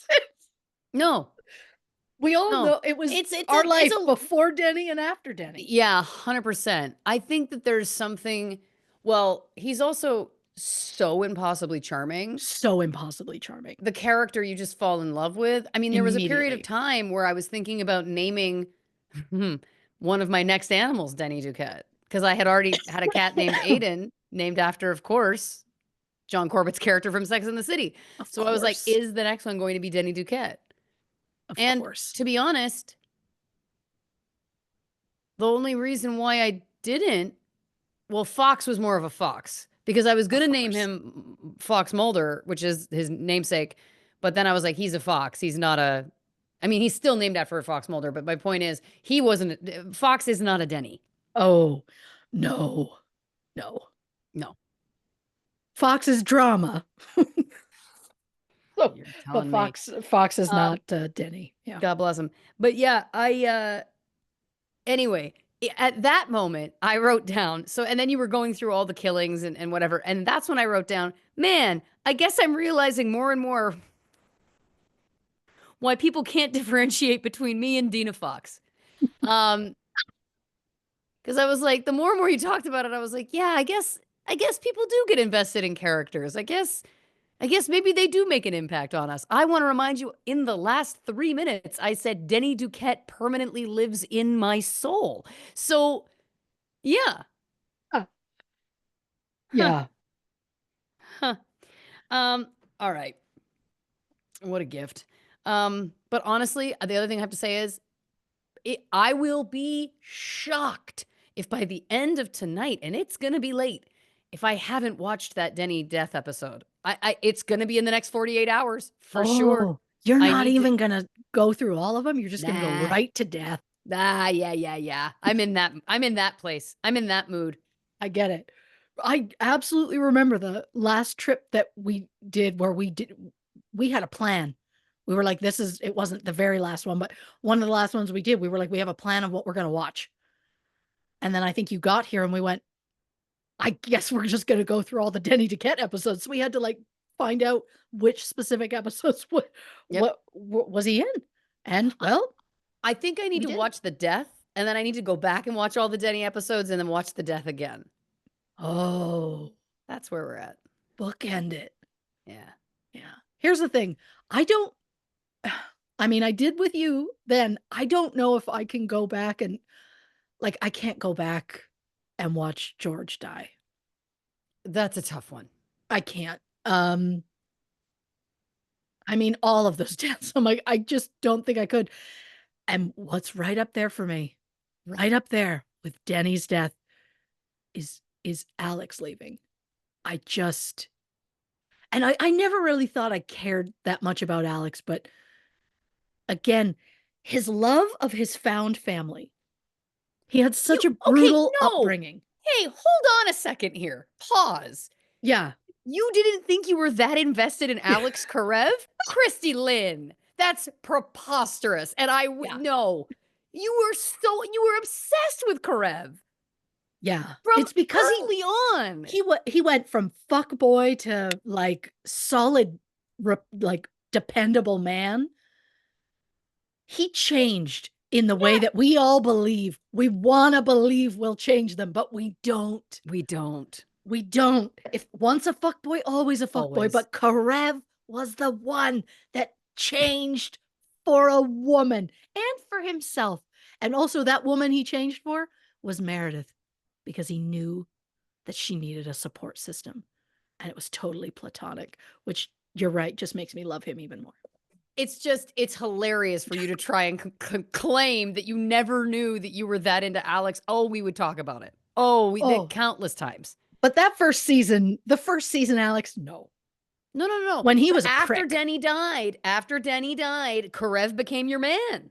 Because he literally, oh my God, in the moment when he picked up Izzy, he was picking up my soul and my spirit and carrying it. And then we walked along a beach and you could only see one set of footprints. Yeah. Anyhow, Yeah. Karev, oh my God, that was the turning point. Yes. That was the moment where I was like, he's not a fuckboy anymore. He cares about somebody else's feelings, even though he loves Izzy and he's willing to like let it go because of Izzy's feelings for Denny, which again, I can't get into. It's just, again, so deeply invested. And we haven't even gotten into any of the content of the case. To be honest, I could do this for 2 more hours. Easy. To be honest, I'm already like, how do I not? Well, I've got to figure out, is there some sort of Denny Duquette ornament? Because we need it back there. I need it. I need it. I need it to live. Okay. That's where I'm at. I've had a hell of a week. I need it. I'm writing Gray's ornaments. Thank you very much. All right. We'll get into the case now. I do have a lot of things I want to talk about here too. Although your quote of "I had to quit watching True Blood when I felt it got too unrealistic" is just a gift. A show about vampires? What? Yeah.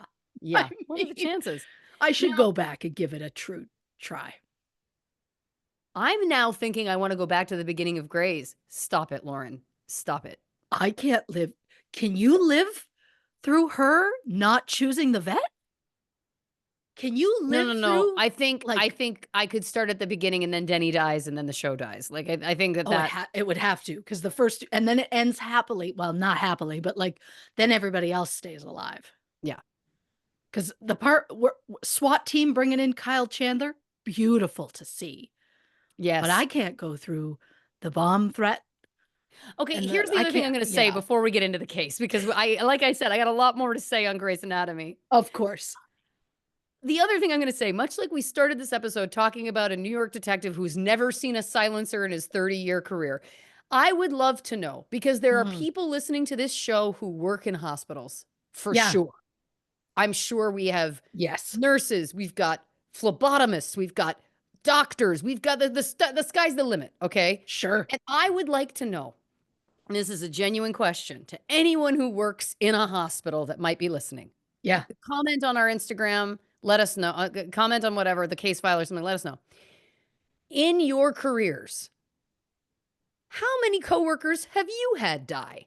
Because the number of people working at this hospital that have died is a number that, is it on an Indian burial ground? Is it cursed? Because I want to remind you, you named 1, 2, 3, 4, 5, 6. Well, we won't count Danny because he was a patient. So Henry was also a patient. Oh, that's right. Okay. Well, you've named 3, and then there are more, because the plane crash killed off more people, didn't it? Or did it only kill Sloan and Lexi? Well, Sloan died after the fact. Well, how many people died on the plane crash? I want to remind you. Well, there was only a few, but also that plane crash caused so much trauma with me and my fear of planes that it didn't help. It couldn't. But I was still too upset about plane crash, the plane. Active shooter. Like there was so many scenarios. Like again, my question is to the healthcare workers. Yeah. And I'm not talking about, infectious diseases. How many people, I guess infectious diseases would count, but how many, if you've worked at a hospital for say 10 years, how many of your coworkers have died? Because this I think it's ridiculous. Not that Yes. many people are dying. And you Yes. can write people off the show without just having to kill them. The one person I was like, you can kill that character, they didn't, and that's Izzy. And that came back to haunt me, but still Well, it not the came back to point. haunt her too. She really effed things up for herself. But anyway, She really did. Yeah. there was a If whole I can scandal. Are we oh, doing a Grey's Anatomy podcast? Like, is that what's next? Because I'm censoring myself about how much I want to get into this. I didn't know how invested I was. well, I guess we know what we're talking about on the last call. Yeah, guess what? Go over to Patreon if you want more Grey's Anatomy content, I whether just you want like to it or add not. one more thing to I want to piggyback on your question for the healthcare workers. Please. You want to know how many of their coworkers have died. I want to know how many have you slept with? Like how many people in the hospital are in and around? Not specific. I'm not looking for your body counts. I'm just saying like how is it often Is that it as yes, are people it doesn't have to be you personally, but is it because yes. for some reason that I bought. That I was like, okay, everybody's having Oh, sex with everybody. who All understands your right. crazy hours more than somebody who works in the same field? Right. You see, you go home, you sleep, you come back. This is the only people you see. So I believe, Sometimes they don't even go home. They sleep in that little room. right? So I believe that there's a lot of things going on. I just want to know how real is that? Are there doctors where you're like, oh, he's seen some people? You know what I mean? It's gotta be. I think that that's gotta be true. I think the amount of like crazy coworker deaths. I Oh, could believe people being like that's in the my true 10 blood in unrealistic. Yeah, yeah, I think in like 10 years I could see it being like, yes, I did have a coworker die once. Okay, that seems reasonable, but did you have like yeah. 3 to 5? And by the way, that wasn't even over 10 years. It was over a very small period of time. Yeah. Anyway, all right, we're getting back into it. All right, Elizabeth Finch, liar. Okay,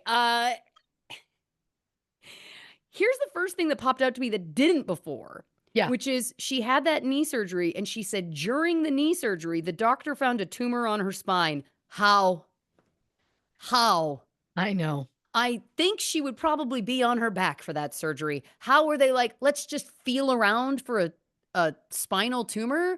Like, I guess it's possible, but again, she said it was discovered during the surgery, and that never twigged to me before. But now I'm going, that makes absolutely zero sense.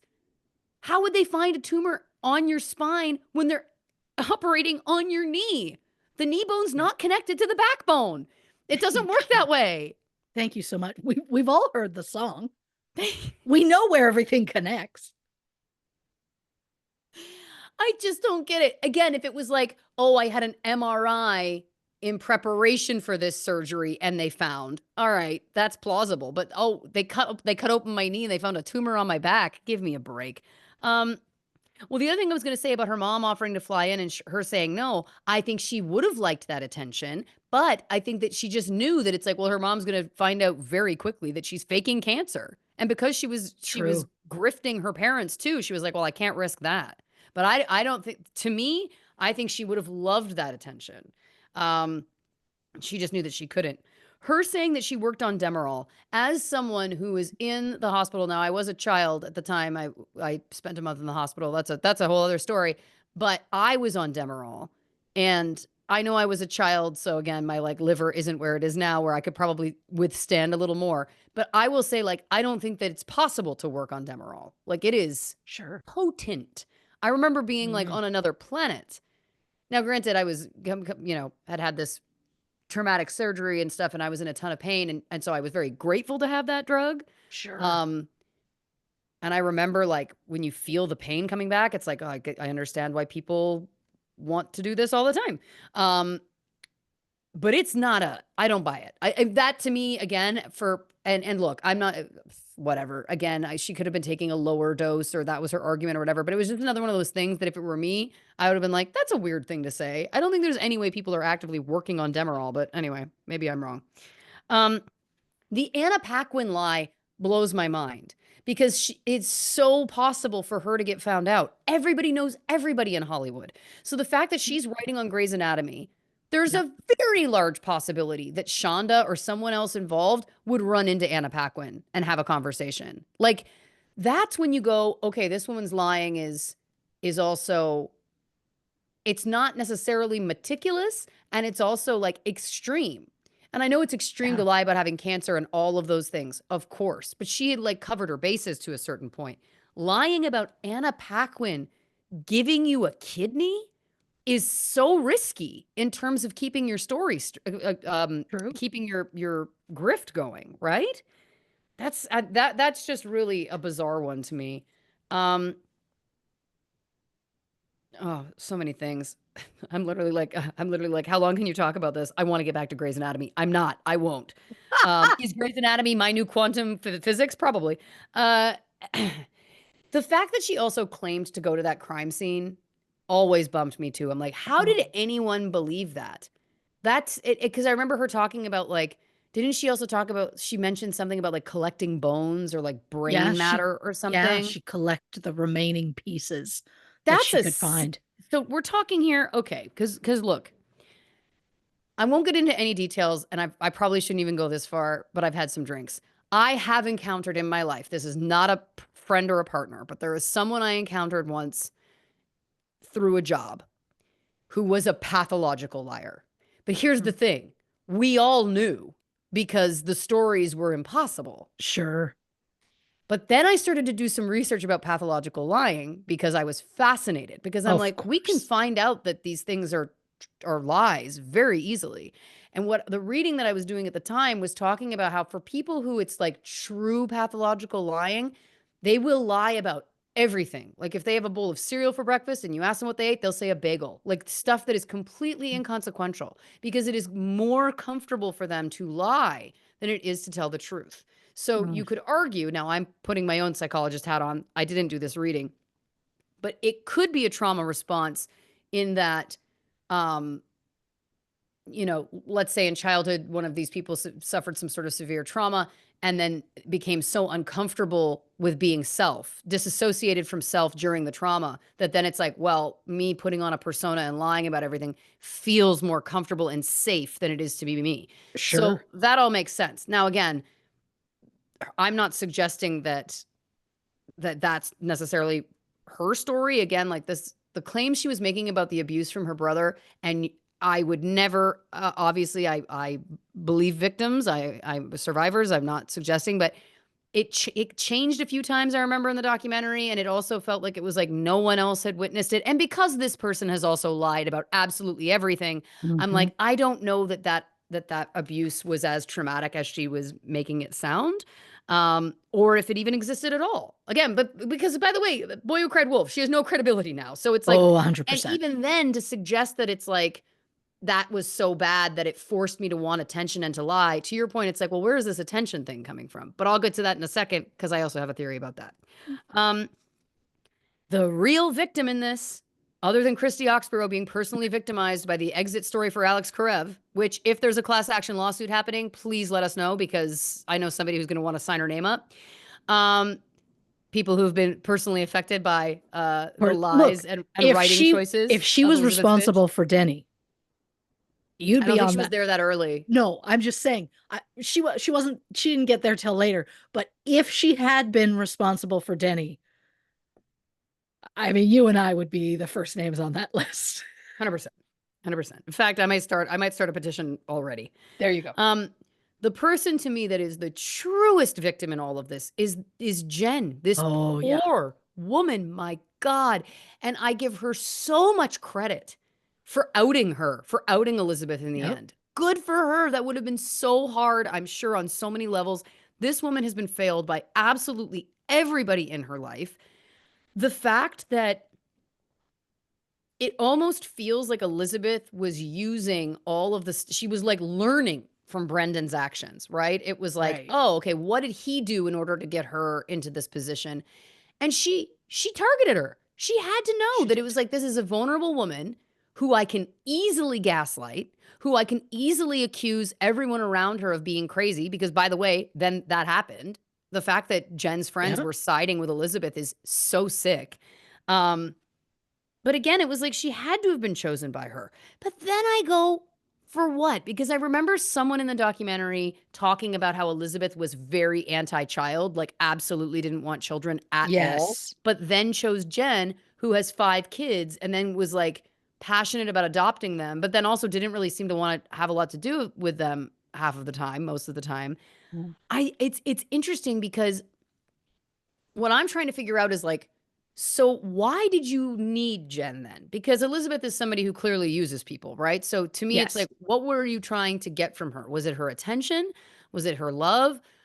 Was it also just that that was an easy target for you because you were like, oh, this is great. I can bring this person into my life and I would be able to manipulate them if for some reason I needed to. I don't know. I'm curious about how like cognizant and conscious she was of those choices. I don't have an answer about that at all. Um, the fact that she would like use versions of Jen's stories as her own, the fact that she like, it's all so sick. I also have to get into Carly for a second because I'm somebody who is very vocal and passionate about therapy and it's changed my life. It's something that I deeply value. Um, there's amazing therapists and there's like in any profession, there's ones that aren't. And Mm. honestly, just Carly's behavior after them leaving the facility and basically like taking on Elizabeth as a client and all of that business makes me go, what kind of therapist was Carly? Was Jen getting the best possible care from this person that she could have? Because there's something off to me about this idea that Carly kept Jen's phone and only told her certain texts from Brendan. And then she tells her the one where it's like, oh, well, he's saying he's going to come and pick you up. I got two, and I'm not a therapist here. As people know, just a big fan of the therapeutic arts. But on one hand, I'm going, why was it Carly specifically holding the phone and not the facility? That feels interesting. Yeah. Why, if she was trying to shield Jen in some way from all of this, I would just throw out there, why would you tell her about this threat from Brendan at all? That would be intensely triggering. That would be very Yeah. scary. Why not just go to the facility and say, we need to get more security because this might happen? Like if you're shielding her from a certain amount of it anyway, which I don't know if that's healthy or not. Again, I'm not an expert. Then Sure. why would you choose to tell her the things that are the most traumatic? Why wouldn't you shield her from that too? What was the whole purpose of this? And then I'm also going, this woman has 5 children.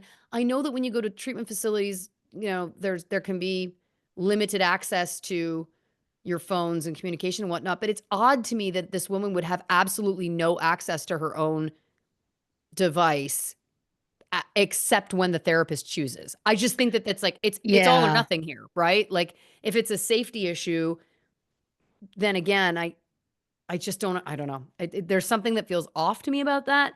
And again, judging by her poor judgment choices later, I just worry that it's like, was she doing a good job for her?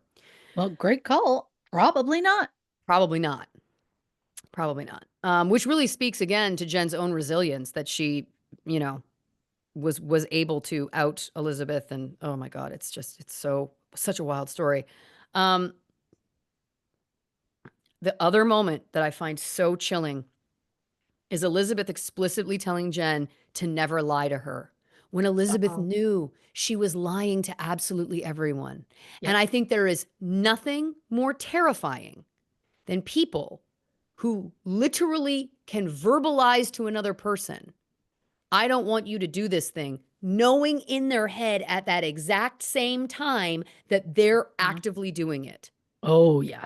It is a level of depravity and sickness to me that is truly, I have a hard time understanding it because it's so far from the way I operate. I'm like, I can't Mhm. understand how people are actually able to treat other people that way. 100%. I said that to my therapist, and she said, "You have a true crime podcast." Like, "You've seen how people can treat other people really horrifically." And I was like, "You raise a great point." Anyway, um,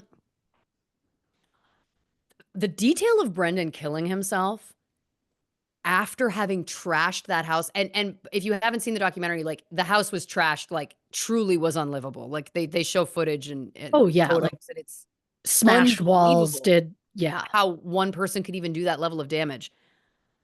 I just have to say that is one of the like even in his act of it almost feels like, and I'm speculating obviously, but like the idea that he's like, I'm going to kill myself, but I'm going to do this thing to really fuck her over first. Again, that's a level of Yeah. sickness and depravity that is hard to even believe is real. Um, the fact that she was like, I have to go pull the plug on my brother. Why would she have the power of attorney? Great If question. all of this is true, it would be his parents. It would be their parents who are still alive. There's Yep. no way that it would fall to her. So there's already again, but she gets sloppy. This is the other thing. So many of her lies got sloppy because, by the way, she was getting away with them. Yeah. It's a tale as old as time in the true crime world. It's like when we always see serial killers, they're getting away with it, they get sloppy, and then they get caught. It's like the Yep. classic tale. Um, the fact again, though, because this is something that I wasn't really thinking about until Jen brought it up in the documentary. It was like, right, she wouldn't have a scar from her chemo port. She wouldn't have a scar from her kidney being removed. Yep. Brazen. So brazen. Right? Yeah. It's crazy to me. Um, the fact that the doctor said her kidneys were fine and Jen caught it and then Elizabeth just gaslit her. And of Yep. course, by the way, this woman who's in a very delicate state after living through that for so long, of course I could Yep. see her going like, oh, like second guessing herself, Of not course. wanting to believe that it's true. That makes complete sense. Um, and then the fact again that she was started to find all the stuff, the pictures on Facebook proving that she wasn't. It's, I mean, can you imagine that feeling in your stomach of like realizing that your partner, who you've probably been questioning a little bit because of the lack of scars and whatnot, then you Yep. start to see all the dominoes falling. I mean, I can't imagine how that would have. Oh, Um, and again, I really give her credit that she was like, no, I'm gonna contact her employers and let them know because that's yes. hard to get up the courage to do that. 100%. And if she hadn't, it probably wouldn't have come out. No. And here's the other thing that I don't understand. Why is it after all of this, if she's saying, well, the two things that were true with the abuse from my brother and Yep. this male director, Right. she's already blown up her own career. We all know this. She knows this. Why Yeah. won't she name him? To me, the only reason you won't name him at this point is because it's a lie. And you know that he would sue you, and you don't Right. have a single person who would be like, I was there, I witnessed it myself. Because they weren't Right. the only two people there. Right. And the fact that one of the other actresses on the show was like, yeah, I don't remember anything like that. Again, Right. I get, well, she has no credibility, obviously. So, thank you also for the term boo-hoo note. I was really angry. I loved it. And the last thing I will say, because I was like, Yep. what is her diagnosis? This is obviously a speculation. I'm not a doctor and I'm not in any position to give one. But I was like, it feels like Munchausen, right? Because Munchausen is when you often make yourself sick to get attention. Munchausen by proxy, of course, is when the person chooses to usually take their child and make them sick to get Right. attention. Of course, Gypsy Rose being the probably most famous case of this. Of course. But then I was like, is that it? So then I was doing a quick Google on the break and I was like, what are the mental illnesses that are super attention seeking that to the Oh, point that you're willing to lie? And the thing that keeps coming up is histrionic personality disorder, which of course is a cluster B personality disorder, unstable emotions, a distorted self-image, overwhelming desire to be noticed. Often these people behave dramatically or inappropriately or lie to get attention. And I was like, here we go. Here we go. mm, There's obviously also, I believe that some pathological liars are narcissists. Again, we're talking about the real narcissist, not just the term that gets thrown around. Um, but it does feel like the histrionic specific personality disorder really fits here again because it's like being willing to lie, being willing to manipulate, being willing to be flirtatious or seductive to get mm, attention. Which, by the way, I mean, this whole relationship that she went through with Jen yep. feels like again, like she was, you know, I mean, I just I don't know that this person was capable of actually having a real true connection. I mean, how could she? She was lying about her entire life. You can't really Oh, connect with yeah. anyone if you're doing that, right? 100%. Um, so yeah, so that would be what I would throw in the pile there. Um, but it's again, it's just it's so fascinating also. Last thing I'll say. Risk taking is of course with any personality disorder, which again, I think that we've got to check that box here. And then also mistrust of others, which is fascinating to me. This is the stuff that like again, I'm so intrigued by is that it's like because you mistrust others, you then do everything so people can't trust you, Right. right? Or if you were found out, it would be things like it's such an interesting projection, right? That it's like the person goes, I can't trust anybody, so I'm going to do shit that if they knew, they wouldn't trust me. Like how the brain cracks and fractures in those ways is really Right. interesting to me. Really interesting to me. But yeah, a fascinating tale. Like truly, I found this whole Right? story. Yeah, because anytime you get into the like, obviously the personality disorders, those kinds of things. That's of course when I'm like, I come most alive because I just find it all so interesting that our Yeah. brains do this or have the capability to do this. And again, of course, on the other flip, like Jen going into these dissociative episodes, of course she did. She was living in constant abuse for almost 2 decades with somebody that Yep. managed to turn everybody against her. Of course, you would start disconnecting from reality because you start to question what reality even is. Yeah. I'm ticked. Well, I mean, for many reasons, but that, and I understand how he was able to turn like her friends against her and be like, she's the crazy one, she's whatever. I just, I'm so angry that Elizabeth allowed it to happen again. Yeah. And assuming they were the same friends, that those friends would be like, oh, she's at it again. And it's like, but you already know. With Brendan was the one that was lying. And so it's Yeah. like, so why wouldn't you be like, oh, it's possible this is happening again? But you're like, oh no, here we go. She's having an episode. It's like, no, she's Yeah. being lied to, just like you're being lied to. Right. And I guess this just points to the true level of charm and charisma that Elizabeth would have had. She Sure. duped everybody. Yeah. And I think, I think again, that's one of the things that is so scary about humans is that people can really present as something that they're really not and can convince everyone and it's not true. It's all a lie. This is the stuff that keeps me up at night. Yeah.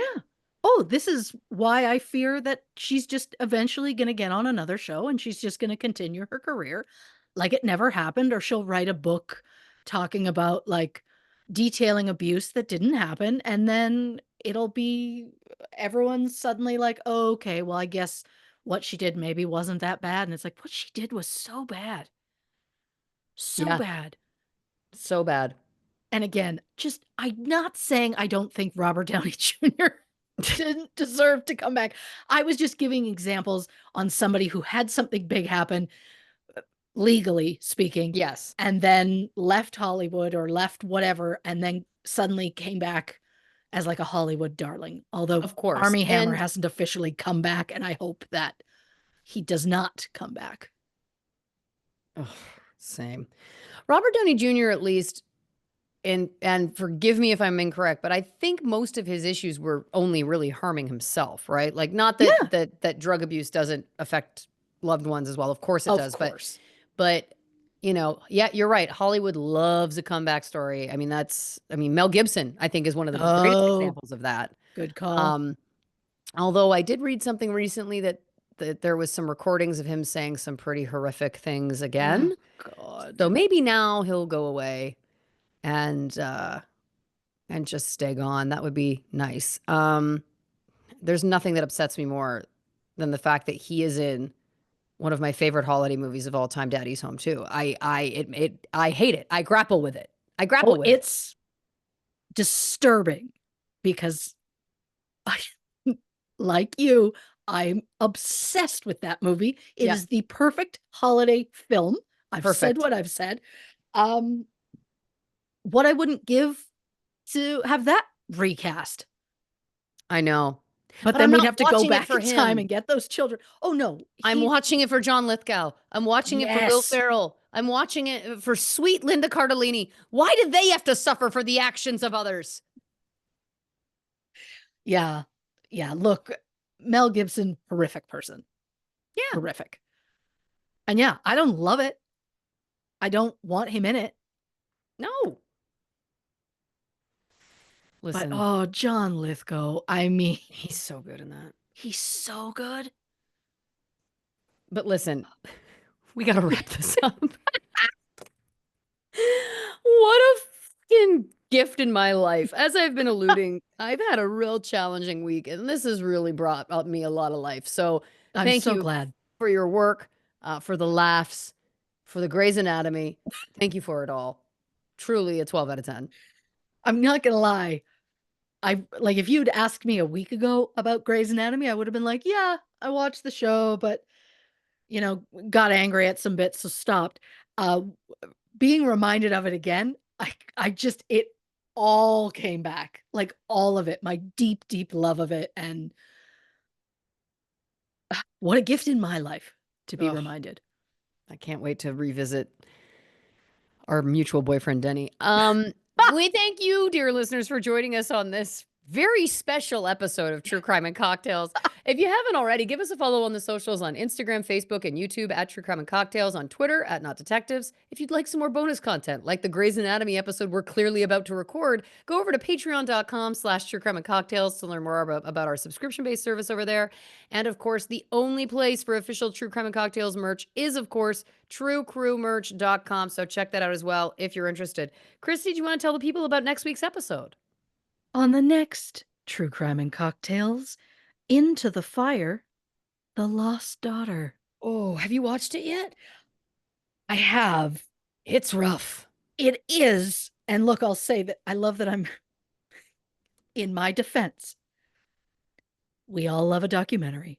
It's really recent, and I was like, "You know what?